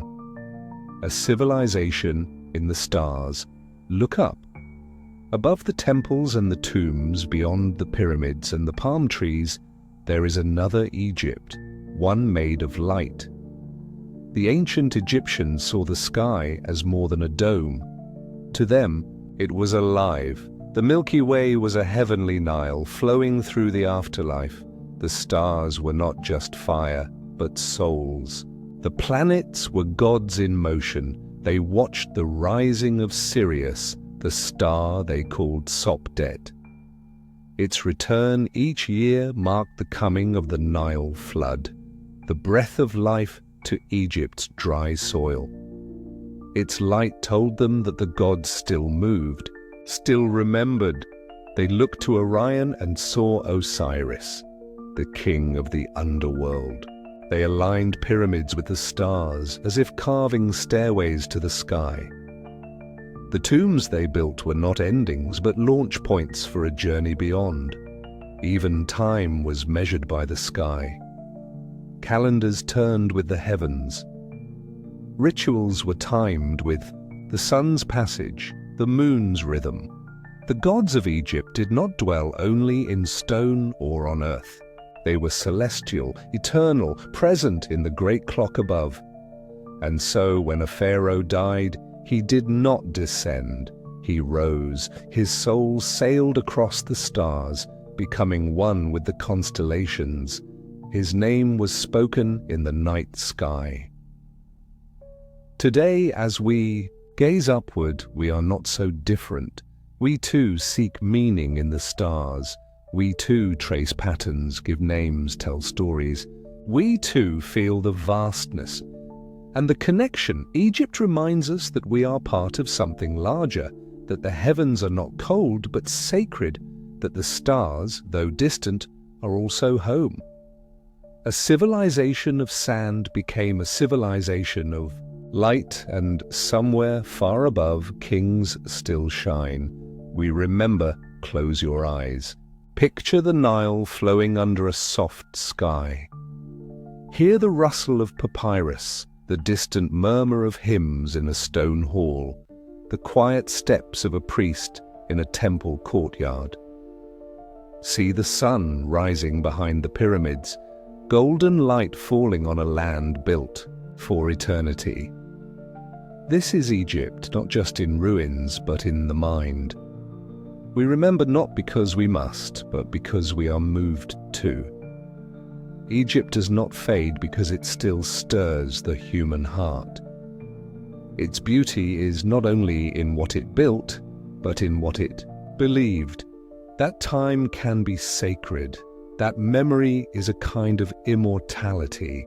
That to write a name, to speak a truth, to build with care, these are acts of eternity. We are drawn to Egypt because it speaks to something deeper in us. Something that longs for connection, for meaning, for wonder. We see ourselves in the stories of pharaohs and farmers, of queens and scribes, of gods and souls walking together beneath the stars. We remember because Egypt dreamed so boldly. It imagined forever, and then tried to build it. And though the temples now crumble, though the sarcophagi lie in quiet museums, though the voices of the ancients have grown faint, still we hear them in the hush before sleep, in the stillness of a long night, in the golden images carved into the past. Egypt is more than history. It is a dream that lives, a silence that sings, an echo that never ends. And we are still listening.